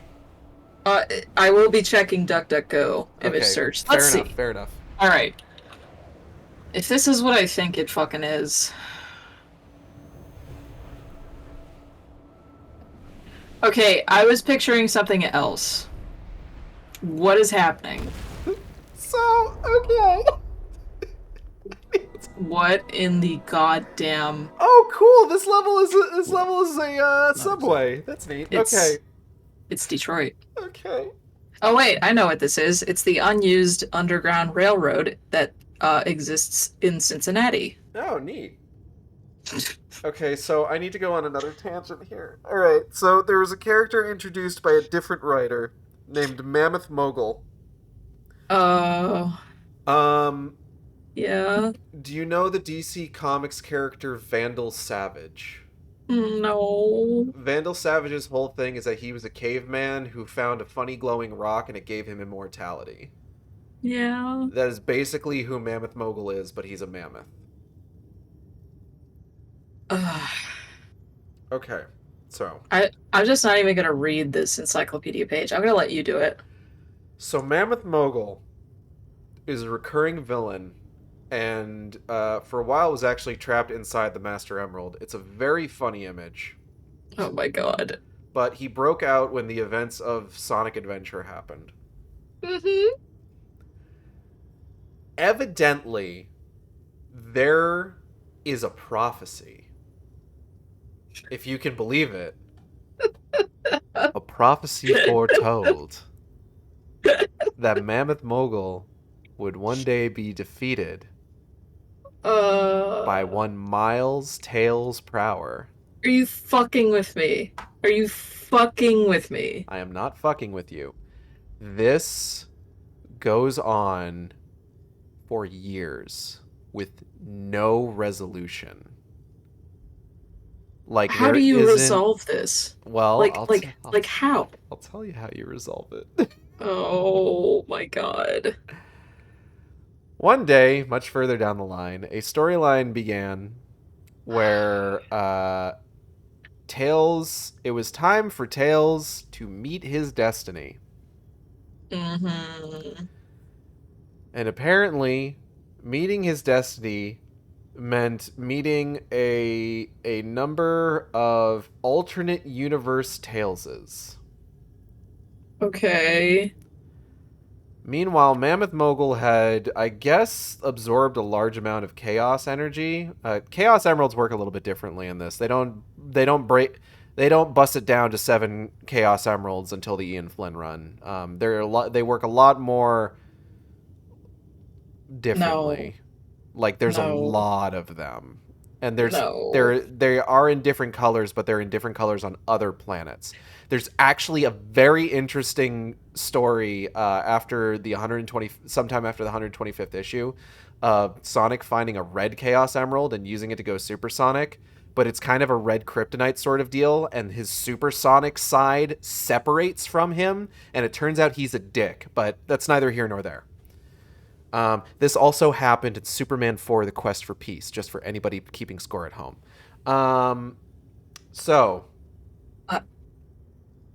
Tails, he's in this room full of alternate universe Tailses because he's got to meet his destiny or whatever. Mammoth Mogul has absorbed all this chaos energy.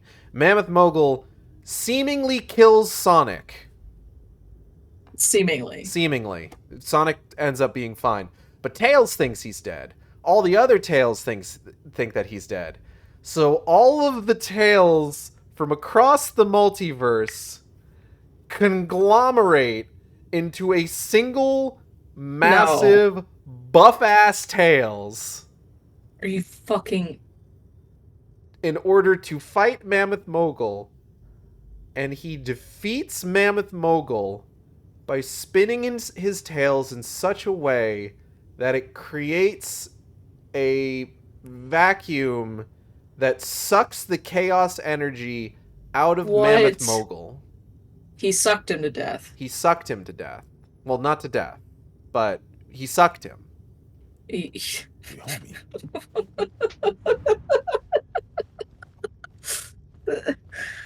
Jesus fucking Christ. I don't think Titan Tales was a Penders thing. I'm pretty sure. No, because that's too simple. Would you see that kind of thing in, like, Star Trek? I don't think so. Well, The hero who hold on. explores not. It's going to depend on which Star Trek you're watching. Which one is he basing all his shit off of? The 90s one or the 60s one? Honestly, I would think if it's Penders, it's probably a combination of the original series and TNG, if I had to guess. If I had to guess. So the answer to what that tail do is stop. Stop that. Yes. Stop. Don't do Stop. that. Okay, this is just rocks. Can I punch this? Can you punch just Oh! rocks? Yes. Why did it take this long for you to be able to punch rocks? Oh, hold up. Hello, Wait. G-Man. Blue? Oh! Oh my god. Big bat! Oh, we got bats. Imagine a world where Ken Penders is most strongly influenced by Star Trek animated series. That would be funny as fuck. That's all for you. Why, yes, Kaylin, they did put a hot bat in this game. But yes, hello, G-Man. Oh, God. I love talking about weird Archie Sonic shit so goddamn much. Yeah, because if anyone between us is gonna read about this stuff and remember it, it's gonna be you. Oh, almost certainly. We are gonna have to figure out at some point how to get you to talk about the BPRDs, since there's no more Hellboy video games. Not yet, anyway. Not yet. Maybe someday. Because the only other thing is Hellboy is a DLC character in Injustice 2. That's and true. he's actually good. He's actually, like, good in that game. The only thing that bothers me about Hellboy and Injustice 2 is that because the characters need to be, like, symmetrical so that they can simplify the animations, regardless of what side of the screen they're on, his Hand of Doom switches sides. Yeah. Which bothers me. And I remember, like, when I saw the footage of that, when it came out, I'm pretty sure I came to you just like, hey, can the right Hand of Doom switch sides? Is that, like, a thing it can do? And I'm pretty sure you told me, no? I don't think it cannot. so. It cannot. It's not a glove. Hey, Gage, how far did you get into the Hippo Rider Society quest in FF14? Kale, I'm going to be real with you. I have finished every single Society quest in FF14. So, all the way. Society has been conquered. Taking this key, thank you. Never know. You got a totally distinguished small key from Zelda. Small key. Oh, hey, guys. Bang. Bang. Bang.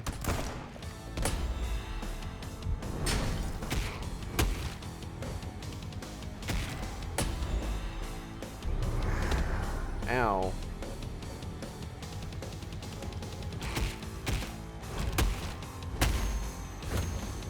These are some pretty good bat monsters. Yeah.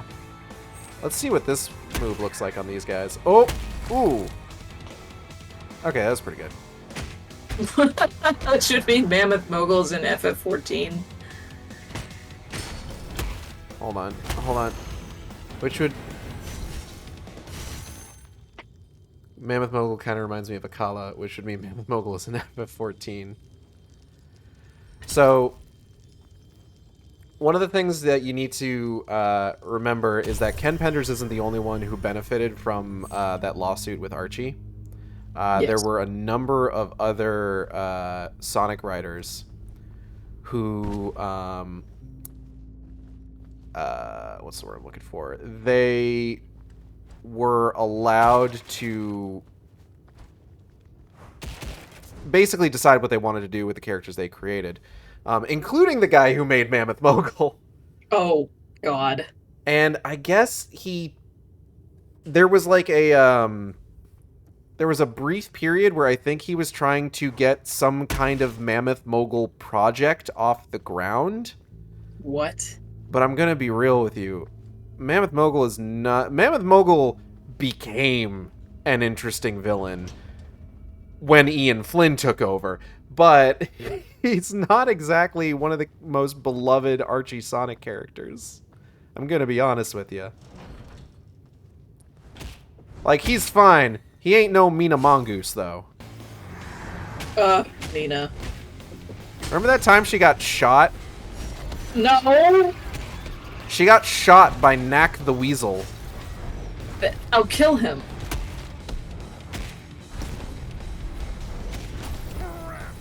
Did they just turn Knack into a little bastard in the comics or something?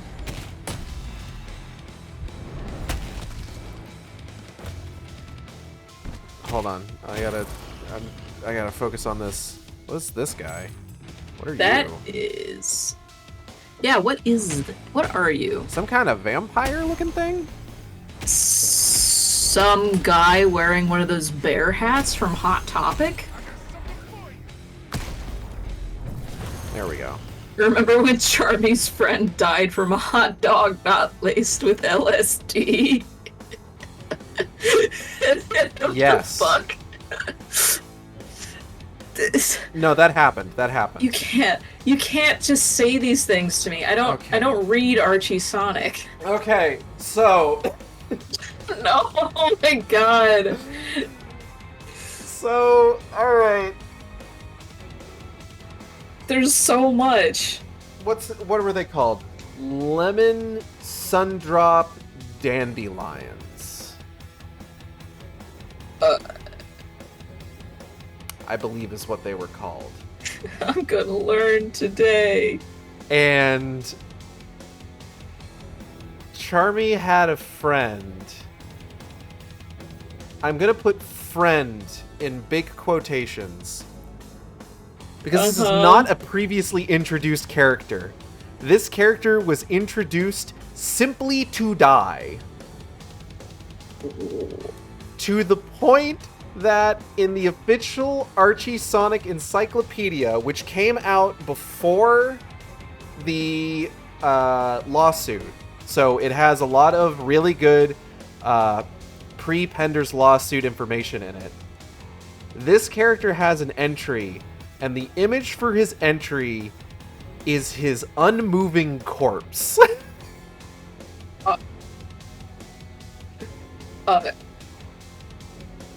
Okay? Okay. So, in order to get to the bottom of this, they had to figure out, well, okay, he ate a hot dog laced with LSD. Where did he eat this hot dog laced with LSD? And if I recall correctly, it was at some kind of, like, carnival on Angel Island, run by a character who was introduced in the Knuckles Chaotix tie-in comic. Dude. That... What? And all of Knuckles' friends eat the LSD-laced hot dogs. So what follows is a series of pages of them all just tripping balls on LSD. Are you fucking serious? Charmy got it so bad that he had to have surgery done on him. They did surgery on a bee. They did surgery on a bee. And there is a spread of pages of the surgeon and his assistants looming over, shot from Charmy's POV, looming over Charmy's body and cutting into him and just making casual conversation while they do so. They get splurted with Charmy's blood. Oh. And then they're just like, all right, close them up. This is the perfect time for the ad break to start. Oh, absolutely. No, the ad break doesn't start for another 2.5 minutes. Oh my god. So, and something I should point out, so all of these comics were essentially remastered and reprinted sometime later. Oh my god. You need to... There's a reason for this. So, in Pender's original run of Knuckles, every single fucking echidna was a shade of red. Yeah. It made it very difficult to tell them one from the other. This does make sense. It saves on time for printing, however. It's a lot of red ink to go through, though. It's a lot of red. Hi, Shelly died. Hello, we haven't seen you for a while. Mostly because we've been pausing and talking about shit. It's like, hey Sherazade, we've been talking about Sonic Archie comics. Would you like us to explain? Environmental Avarice damage. Fist. Okay. So... Alright, back to Charmy Death. Yes, so in the remastered versions of the comics, the folks that were in charge of updating the art did an admirable job of actually differentiating the echidnas from each other by giving them different fur colors. Mm-hmm. Which is appreciated. Another thing that they did was that they made Charmy's blood in that scene purple? There's purple in bees. Purple? They got purple. Oh, okay.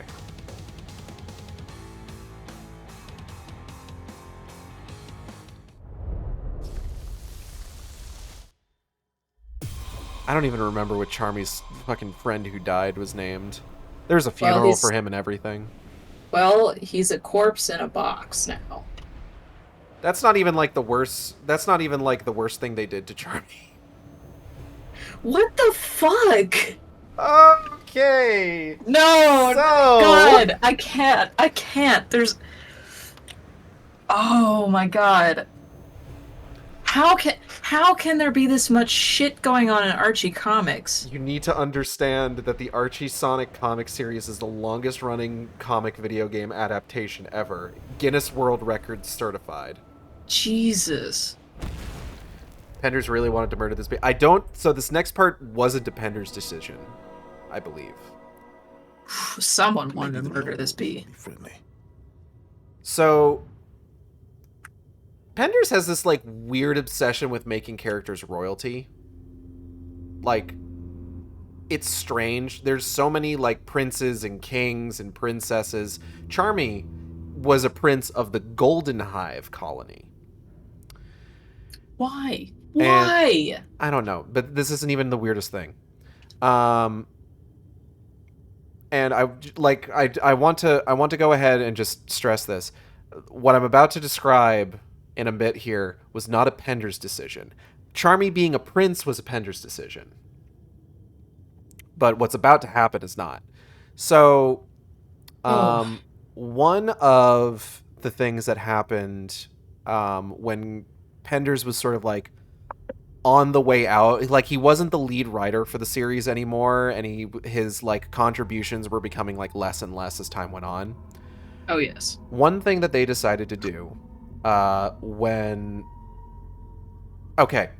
was a period of time in the comics where Sonic the Hedgehog was shunted across the galaxy and needed to find his way back to Mobius. Yeah. This came after probably one of the best pre-Ian Flynn issues of the series, issue 125, which is where they finally reveal that Mobius is a post-apocalyptic Earth. And sure. There's all sorts of like neat shit here where it's just like what's happening is that first off, Shadow the Hedgehog comes back. Yay! This was his official return in the comics. Like, I think at this point Sonic Heroes had already come out. Mm-hmm.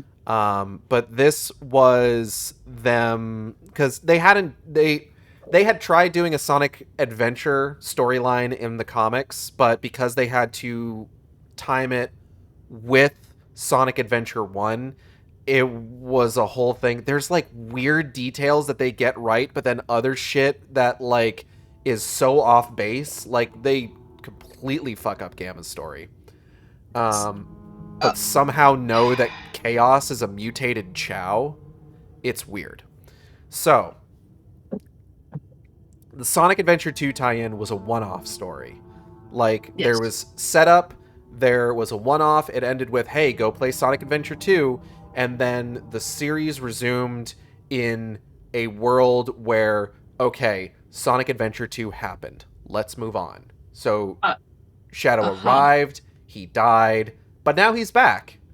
So that's cool. This alien race called the Zorda shows up.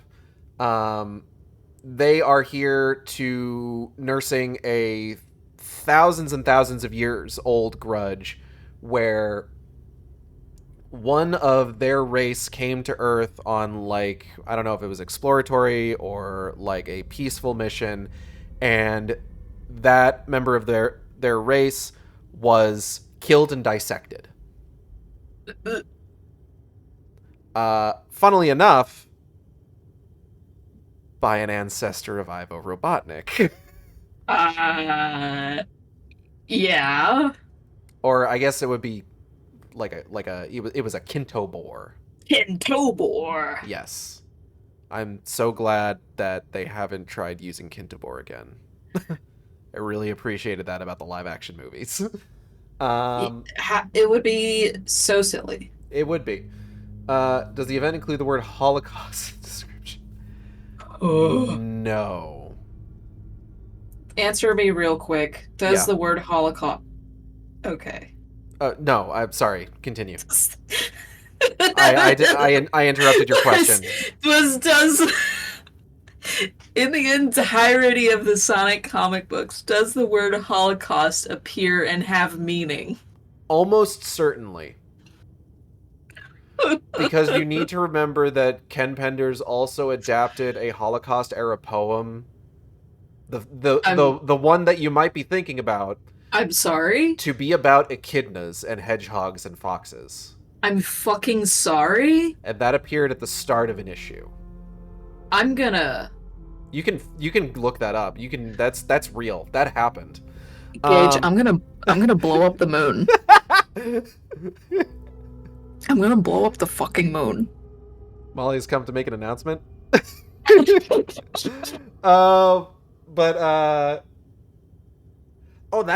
a big thing with Sonic. The moon's broken again.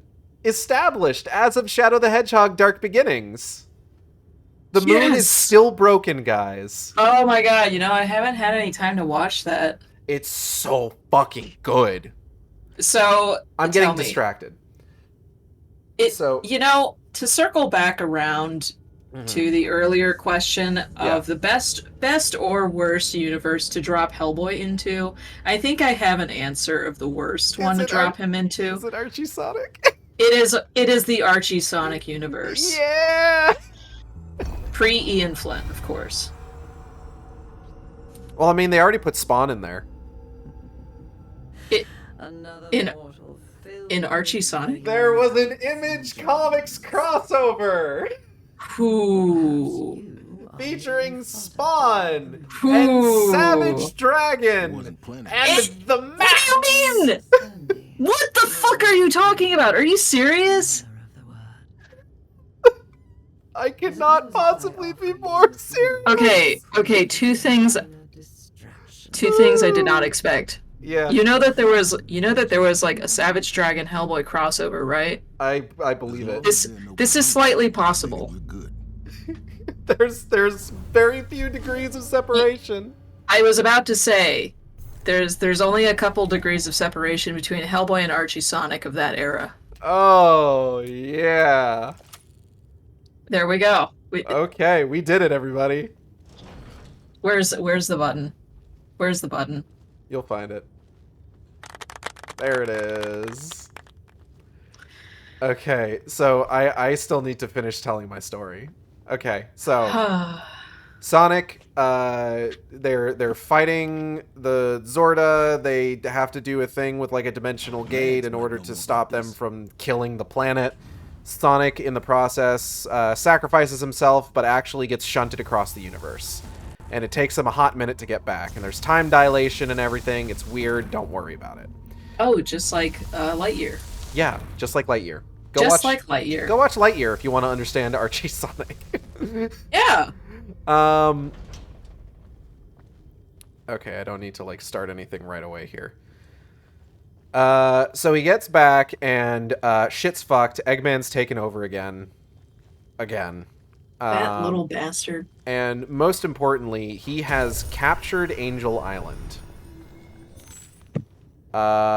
And I want to say this is where the egg grapes come into play.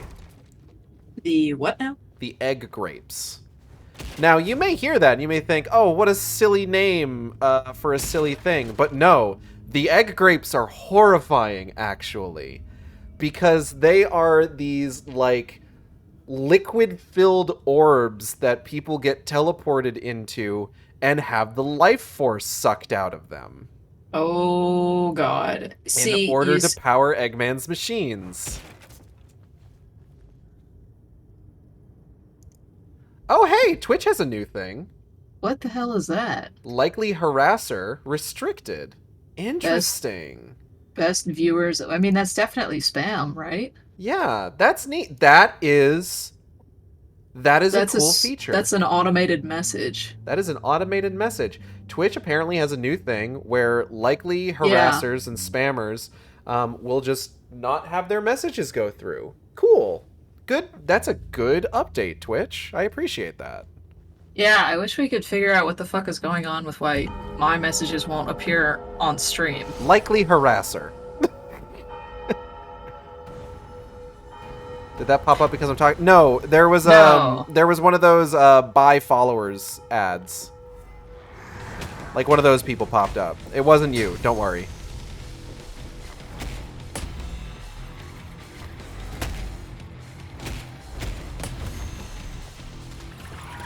I'm getting attacked by bats. The bats. The bats. The Batman, you could say. Stop attacking me with bats.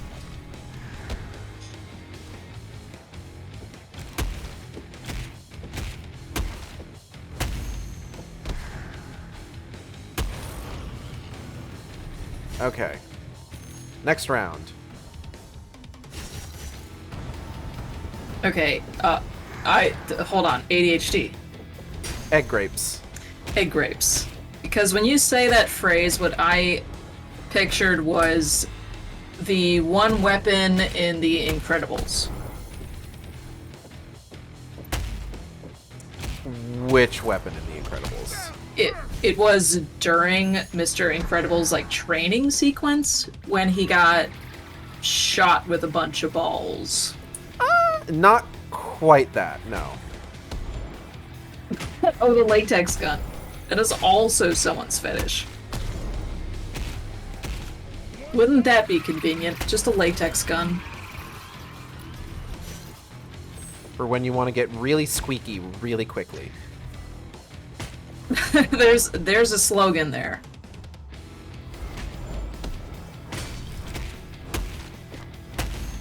So, egg grapes. I'm on the edge of my seat. Good night. Okay, so the long and short of this is that the Golden Hive colony is gone. Completely egg graped. Ugh. Everybody is dead except for Charmy and his girlfriend, who is a Ken Pender's creation, but we won't get into that right now.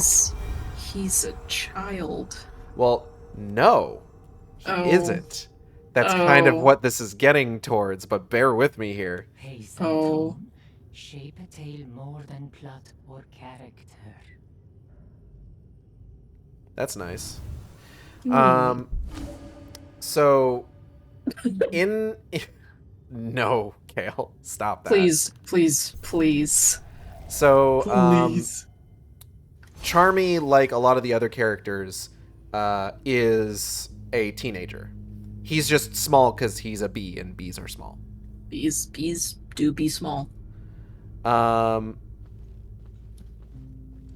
And eventually, I don't know if it was like a decision by like one of the writers or by Archie, or if it was something that was handed down from Sega. But eventually the decision was made that Charmy needed to be brought more in line with the current depiction of the character, which, as of Sonic Heroes, was a 6-year-old kid. Oh.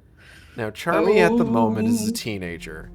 Oh. And there's only so many ways that you can really do this, and not a lot of them are going to work. None of them are really going to work very well.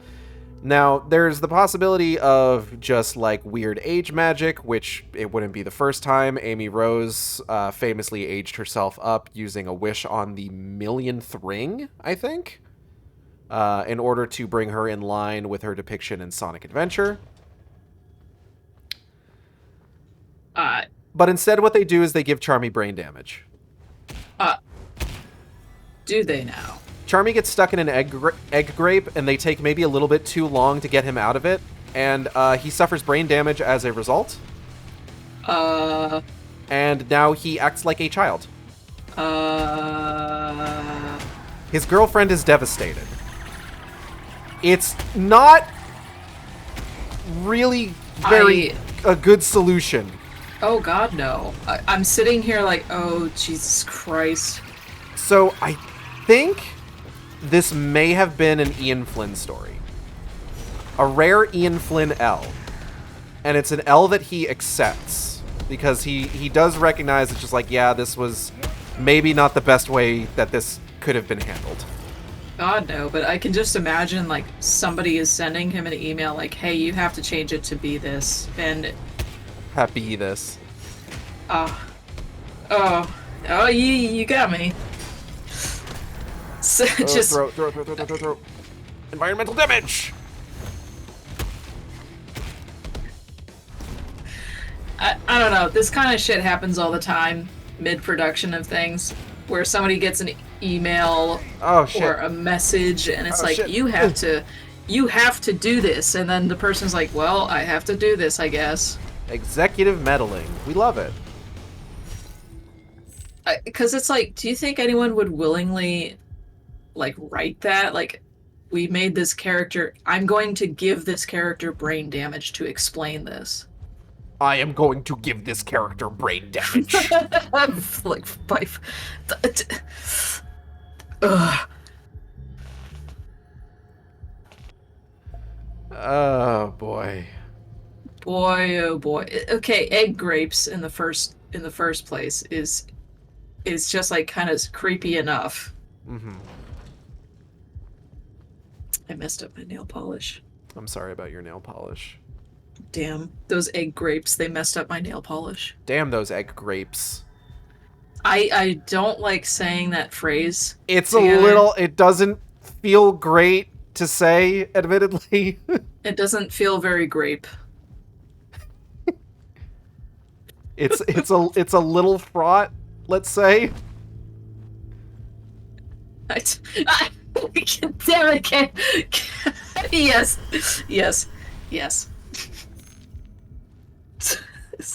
As soon as my voice played on time for Kaylin to hear it, it was like, yes. Oh boy.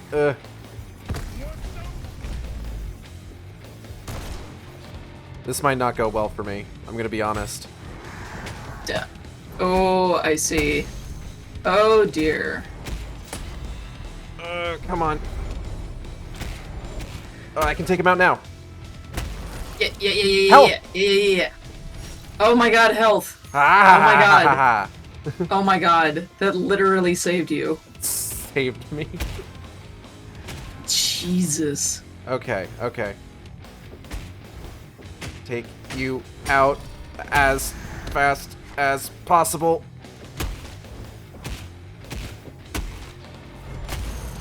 Okay. I just like right now, my boyfriend is also streaming on his own channel, and he's just playing normal strategy game, some kind of like civil something. Civilization? Some kind of civilization type game. I don't remember what he said it was. And over here we have been talking about bad dragons. We've been talking about Savage dragons. We've been talking about Buzz Lightyear's feet. And then all of the mishaps of the Archie comics. The cat pools are streaming. Hetero Marriage Simulator, and I'm over here learning the deep lore about Tails' Titanic grapes. Oh, God. Did you ever watch Whitest Kids You Know? No, but I heard that they have a DVD set coming out soon. It's that one stupid joke from that one skit that is still in my head. I'm not gonna repeat it just for stream's sake, but it's because it's repeating. It's like beating the dead horse. The joke about the word grapes. I see. Like, oh, the pinnacle of early 2000s humor. You know what I rewatched recently?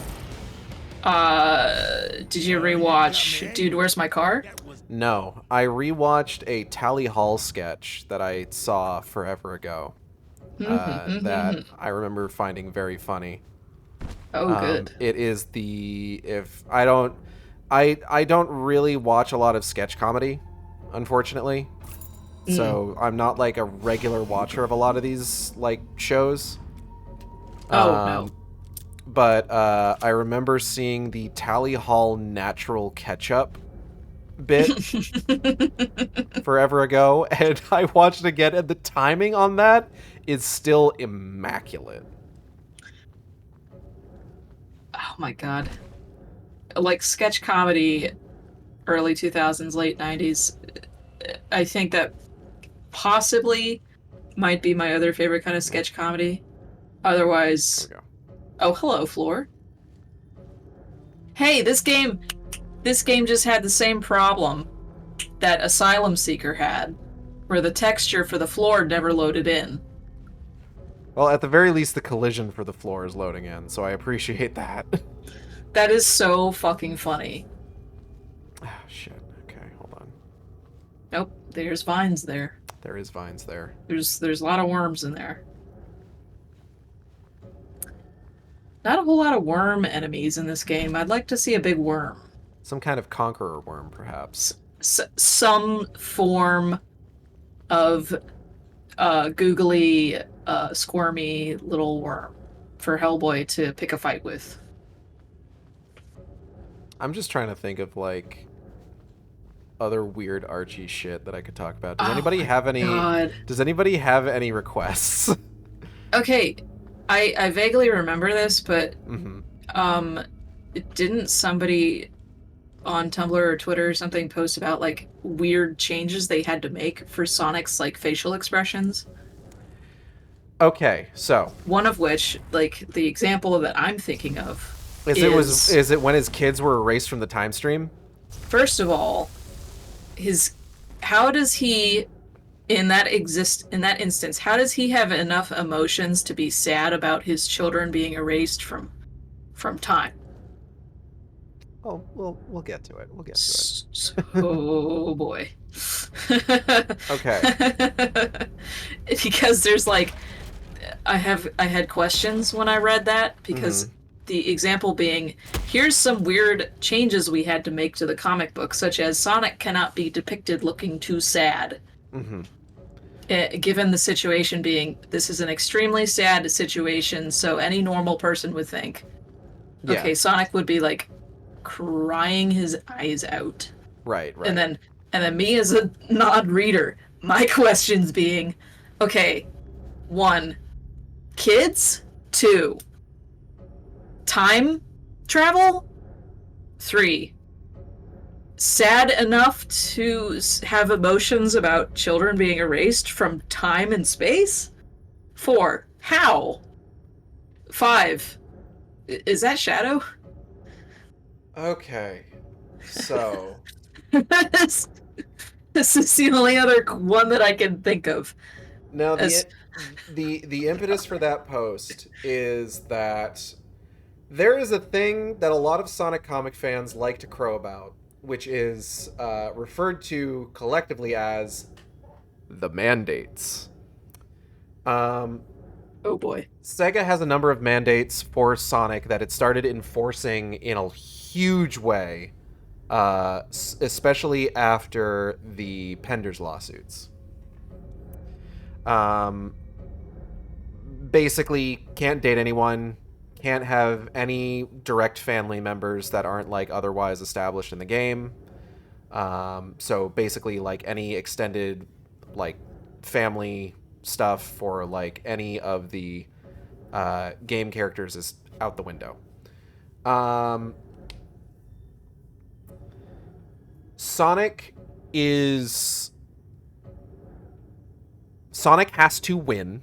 Like, he can get set back, but eventually he has to come out on top. That is, I mean, it's Sonic the Hedgehog. Like, he's a shonen action hero, of course. And the other one was, there are certain strong emotions that he is not allowed to be depicted with. Yes. So the example being presented here is a panel where he is supposed to be sobbing. Because his children got erased from the timeline. So, let's talk about 25 years later, shall we? Is 25 years later a specific title of an arc? 25 years later is the Mobius Futures are a series of arcs in the comics that was started by Ken Penders and followed up by Ian Flynn. So the Ken Penders 25 years later arc is famous for doing absolutely fuck all. Nothing interesting happens until the last few pages. When we next pick up with the 25 years later storyline, there have been some timeline shenanigans. And at the moment, we've got Mad King Shadow. Oh. Now, why Shadow specifically was chosen for this, I don't really know. But with the Archie Sonic version of Shadow at that time, it's not entirely, like, out of the question. But basically, part of the time shenanigans is that Shadow uses time stream bullshit to fuck with our heroes a little bit. And there are a few notable exceptions. Like, he specifically wants to fuck with Sonic. So what does he do? He makes it so that him and Sally Acorn never get married and never have kids. But he makes sure that Sonic remembers this. Because he apparently has the power to manipulate memories? There's some Sonic tech stuff going, or there's some timey-wimey technology stuff going on here. Oh boy. Like, for example, there's a character named Leonda, who is Julie Sue's sister, I think? One of those things. Yeah. And she struck a deal with Shadow. She's got, like, this wristwatch thing that basically maintains her place in the time stream, despite the fact that the time frame that she comes from, the original 25 years later time stream, no longer exists. So she's just like, well, I mean, like, I'm okay. The Mad King Shadow really likes me, and I've got this wrist thing. One of the, like, most hardcore moments in that storyline is Shadow crushes her, like, bracelet, and she turns to fucking dust. Oh, like it's my God. Like it is, like, I wasn't expecting that to happen, and it completely caught me off guard. What the hell? In the original 25 years later timeline, Sonic and Sally had 2 kids. Their names were Manic and Sonia. I'm going to get you. You know anything about the various media properties of Sonic the Hedgehog, those names should be very familiar. That being said, wait, you didn't just make a goof. No, oh my God, they genuinely reuse the names Manic and Sonia for Sonic and Sally's kids. They Why? are just little clones of Sonic and Sally, for the record. The Disney kids thing. Yeah, they pulled a Dr. Doppler, Captain Amelia situation. Go watch Treasure Planet. It's a good movie. Everyone watch Treasure Planet right now. I mean, not right now. Keep watching the stream. I need to explain all this to you. You sit right here. So, they have these kids. But because King Shadow fucked with the time stream and in the process married Sally Acorn as, like, it was one of those, like, marriages of, not convenient, what's the word I'm looking for? It's like when, you marry the princess off to a prince from a neighboring kingdom, etc., that sort of thing, you know? It's for money. Consolidating state power, let's say. Yes. And I think what it is Sonic remembers, Sally doesn't. But she does not like King Shadow. And one of the more heartwarming parts of this storyline is that at the end, Sonic and Sally decide to give it another go, and when we, further down the line, have Mobius 30 years later, they have their kids again. Uh-huh. These are all Ian Flynn written storylines, by the way, so they're all exceptional. Just for the record, I don't want it to sound like I think any of these are bad. The Ian Flynn, Mobius future shit is all really good. That also brings up something else, though. Okay, so... something else alert.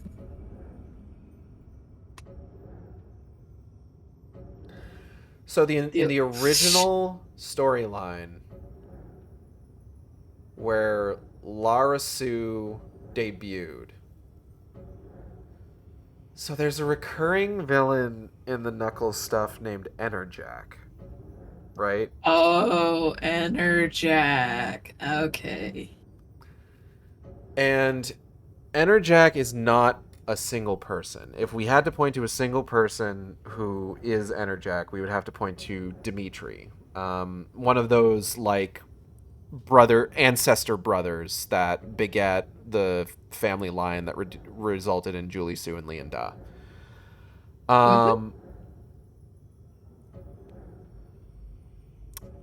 In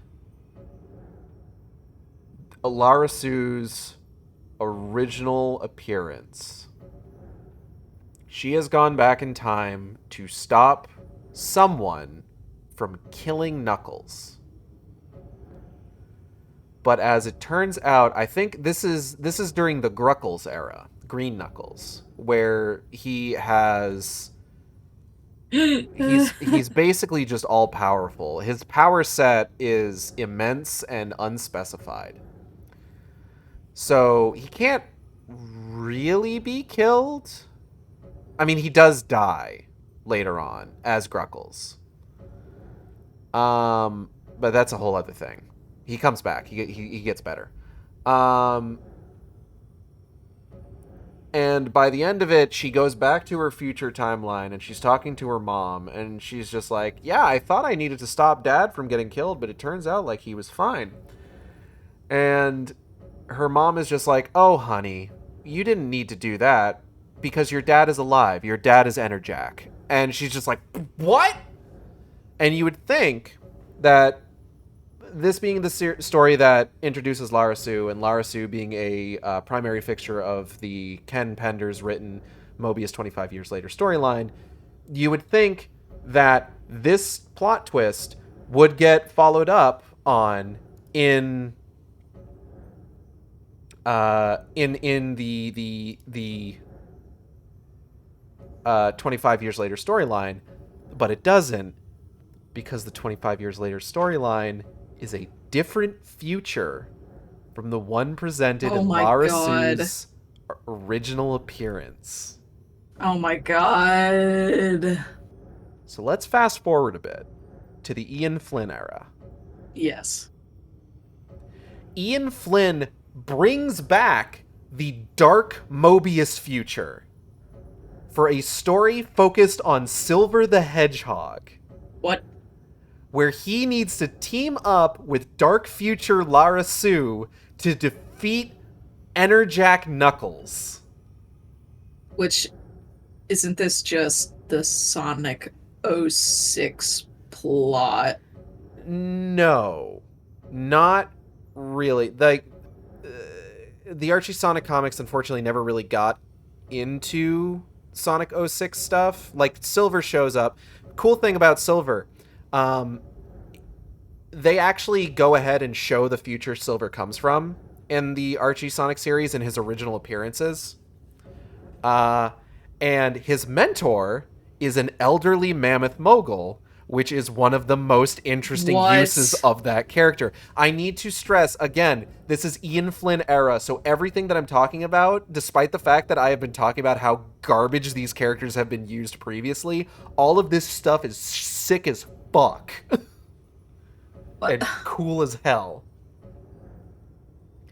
So, one of the other interesting things about this storyline where Silver ends up in the Dark Mobius future and needs to team up with Lara Sue, because it's not his future that he's used to, there's multiverse timeline shit going on, is that in Sonic Heroes, you could choose, there was a button combination that you could do in the multiplayer where when you select your team, they show up as like these shiny metal robot versions of the characters.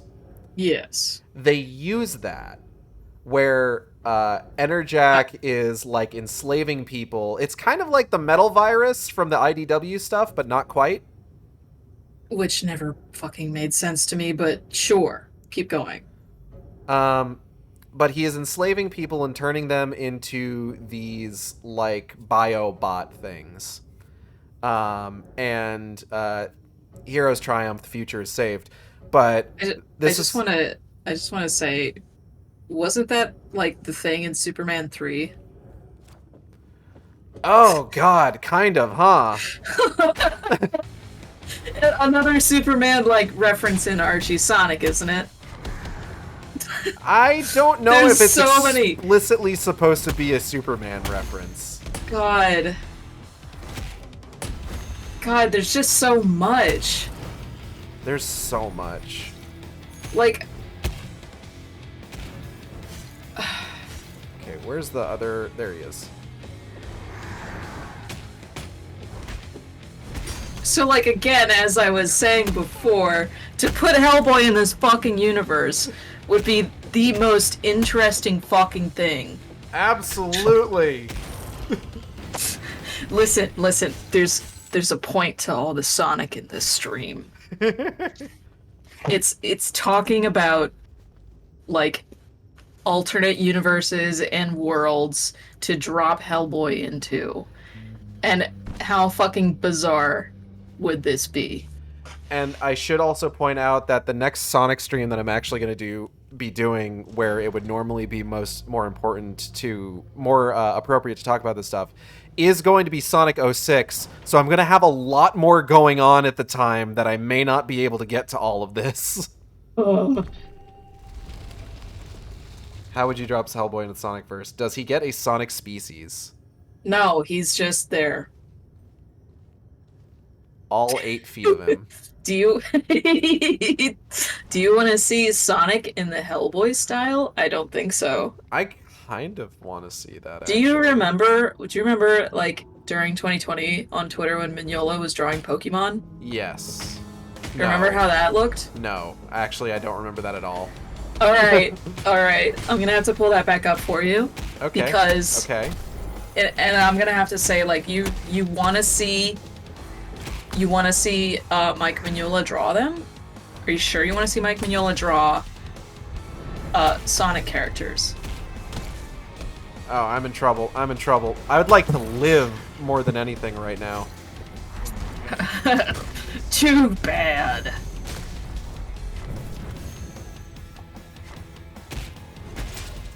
Okay, I'm pretty sure I saved these. Ah, shit. Oh, apparently I did not. Okay, hold on a second. Hold your horses, everyone. Horses held.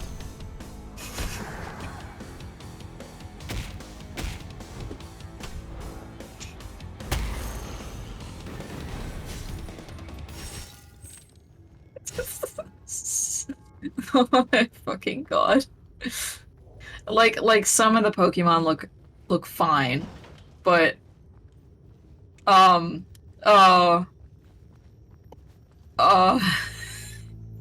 boy. I'm just gonna drop this right here in general. Okay. Oh, hey, boss. Oh, boss time.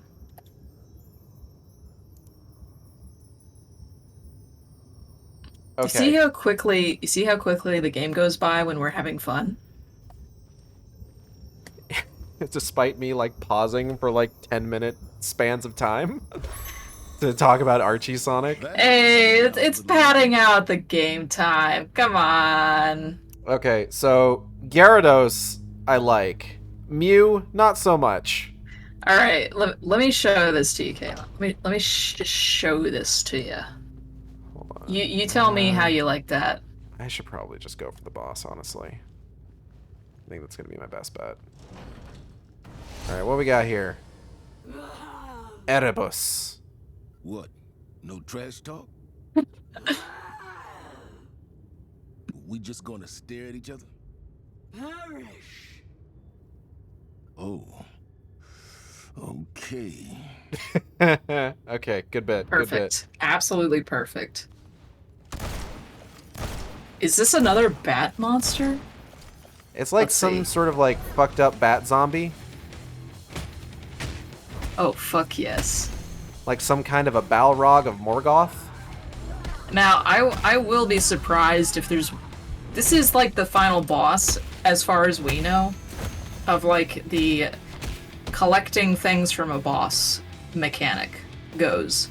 If there's more boss and the game after this, I'll be surprised, because I have no idea. Yeah, I'd be interested to see what happens once we finish the... Oh. Oh. Ooh. Ah. Damn it. Okay.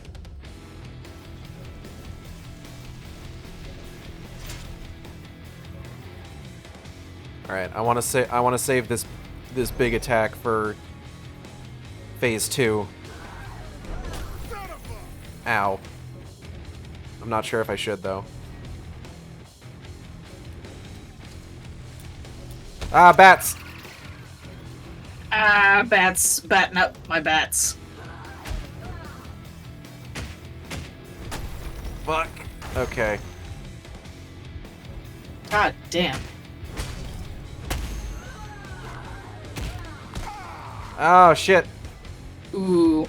Ooh, we're in bad spot. We're in bad shape. We're in bad shape. Wait, but you got jelly around your hand. I do have jelly around my hand. I was hoping to save that jelly for phase 2.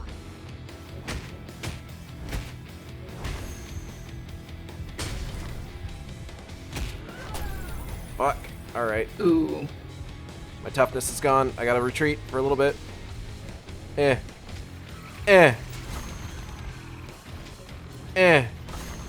Play ball, dumbass. Is Fuck. Whew. You got just one more little pip. Okay. Phase 1 down.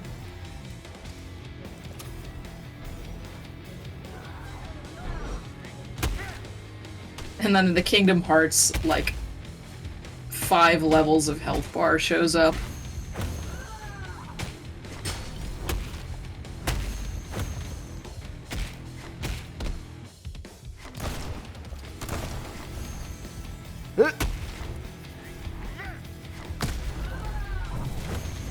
Ooh, stunned. Come on. Come on. Come on. Fuck. Alright. The extra feature of this game is you can actually feel the frustration playing it in person. Oh shit. Summon dads. Summon dads. I don't know what to focus on here. Oh jeez. Oh gosh. Oh golly. Okay, you don't have a whole lot of health, so that's fine. But you give my me God. health! No Round way! 2!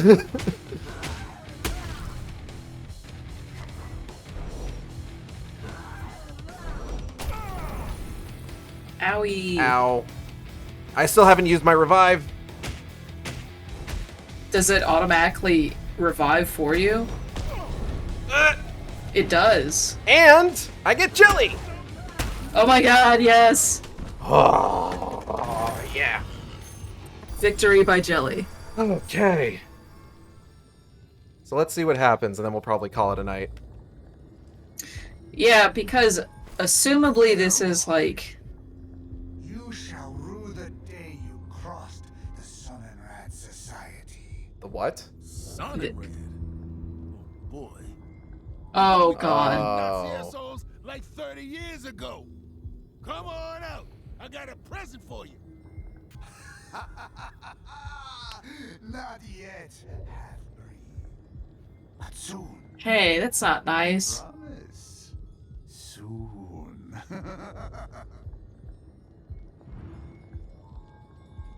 Well then. Oh. That... Ooh. Oh. Ooh. I am not prepared for this. Chat, we have Nazis up in here. Oh god. What? The tether snaps. What in the goddamn... Wait, there weren't any health bars. Were you supposed to win that? I don't think so. Let's see. Issue 3, Eagles Rising. Oh my god, it was Nazis the whole time. Who saw that coming? Nazis? Really? Is this some Wyrd story thing or what? It's Sun and Rat. Hitler's pet occultist widows. I ran across them a few decades ago in an underground base. Thought we'd got rid of them. Maybe a few managed to find their way into the Wyrd. Or else Denver created them. We've no proof he's even alive. If Sun and Rat is in the Wyrd, they are now our prime focus. To that end, we have a new objective. Find out if they really exist. If they do, then find them and take them down. So, people, how do we find them? We go back Every in. time I defeat a realm's guardian, they produce a kind of doorway thing. They've all been inert so far. Okay, Could be that elite. possibly legitimizes that idea They're locked. Someone doesn't want you using them. of there I being think more we can game. Probably fix that by altering the tether. Come and see me after we're done here. Excellent. We have a way forward. Hellboy, Altman, I'll leave this to you. Dismissed. How much more game, though? Denver, where are you and what is going on? Time to replay levels, but farther. Cool boy. Oh, don't say that. That might be it. Alright, so all 5 boss trophies.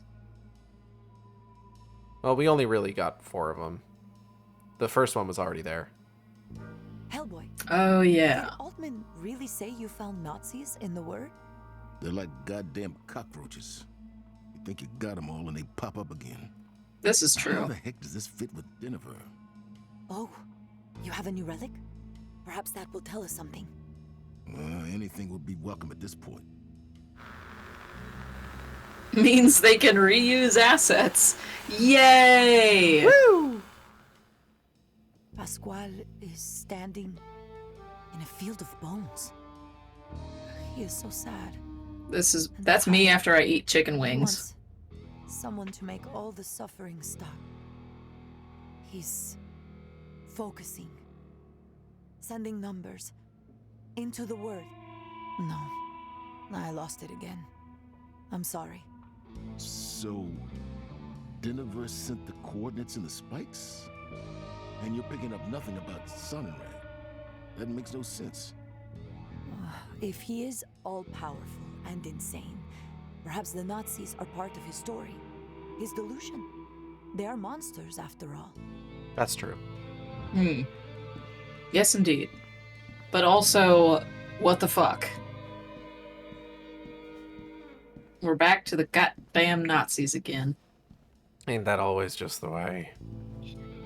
In Hellboy, yes. They always go down to it's either Rasputin or Nazis. Or Nazis and Rasputin. Or Nazi Rasputin. Or Robo-Hitler. Or the Black Flame. Or the fucking Black Flame. Or Johann. Black Flame out here, throat go to the BPRD. With his entire thrusty out. Ugh. You're the one who said that. I did. And after You're correct. I took another look You're at not the getting away signatures with and that portals you one. found. They I aren't didn't broken expect at to. all. They're desynchronized, and they share a frequency with the relics you brought back. Whoever made them wasn't from the Wyrd. Now in English? I can fine-tune your tether emissions to make English, it key. Poindexter. That is interesting. All right, give me a second. Once you know the trick, it's pretty easy. If you're a genius. Is he a genius? I should hope so. Ooh, it's red now. Scuff marks and a blood stain, it's ready to go. One portable portal key. Voila. Yeah, I'm a man of culture. Next time you defeat one of the really big nasties, you should find the portals open just fine. Okay. Let's see what's really down there. So I gotta fight the things again, is what you're saying. Really? Okay, well, that is something that we'll have to do next time that we reconvene for some more Web of Word. It turns out there's more to the game. Which I'm not opposed to. No, I'm still wanting to find out like where this game is going, because I didn't look up anything on this before we started playing. I just saw very minimal gameplay. Mm-hmm.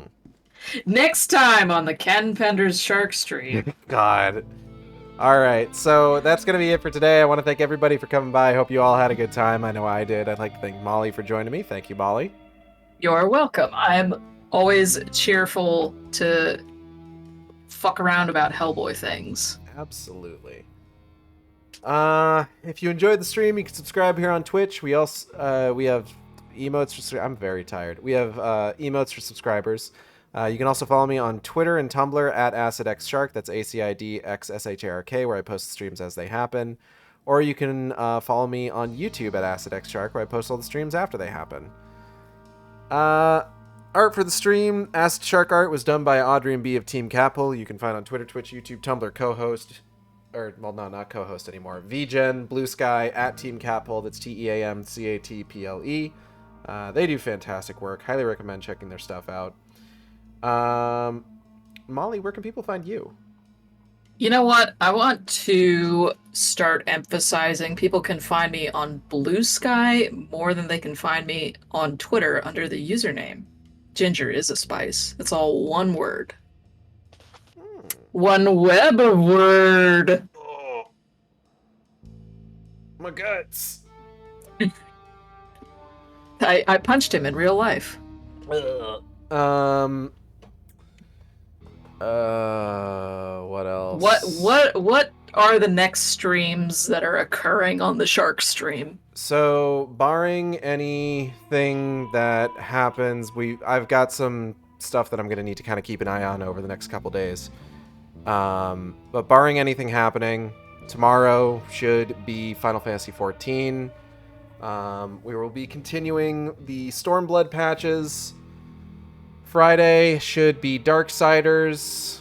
Probably finishing that game up, I think. I'm pretty sure we're like right at the end with that one. Saturday should be finishing up Silent Hill 4. Bob Vids might be on for that one. I need to check with him on Friday to find out for absolute certain. Speaking of Bob Vids, is Catpull still going, actually? Because I can't get their... Oh, no, they're not going anymore. They must have ended their stream. We are going to be raiding Bob Vids, who is checking out some new Silent Hill 2 remake footage. And speaking of the Silent Hill 2 remake, I will be playing that all next week instead of my usual streams. So Molly and I will reconvene after that has been completed. Granted, if I don't hop in for Silent Hill 2. Which, who knows? Anything could happen. Anything could happen on the Shark stream. It's true. Alright, we're going to go ahead and get out of here. I'll see you next time on the Shark stream. Same Shark time, same Shark channel. Take care, everybody. Bye-bye.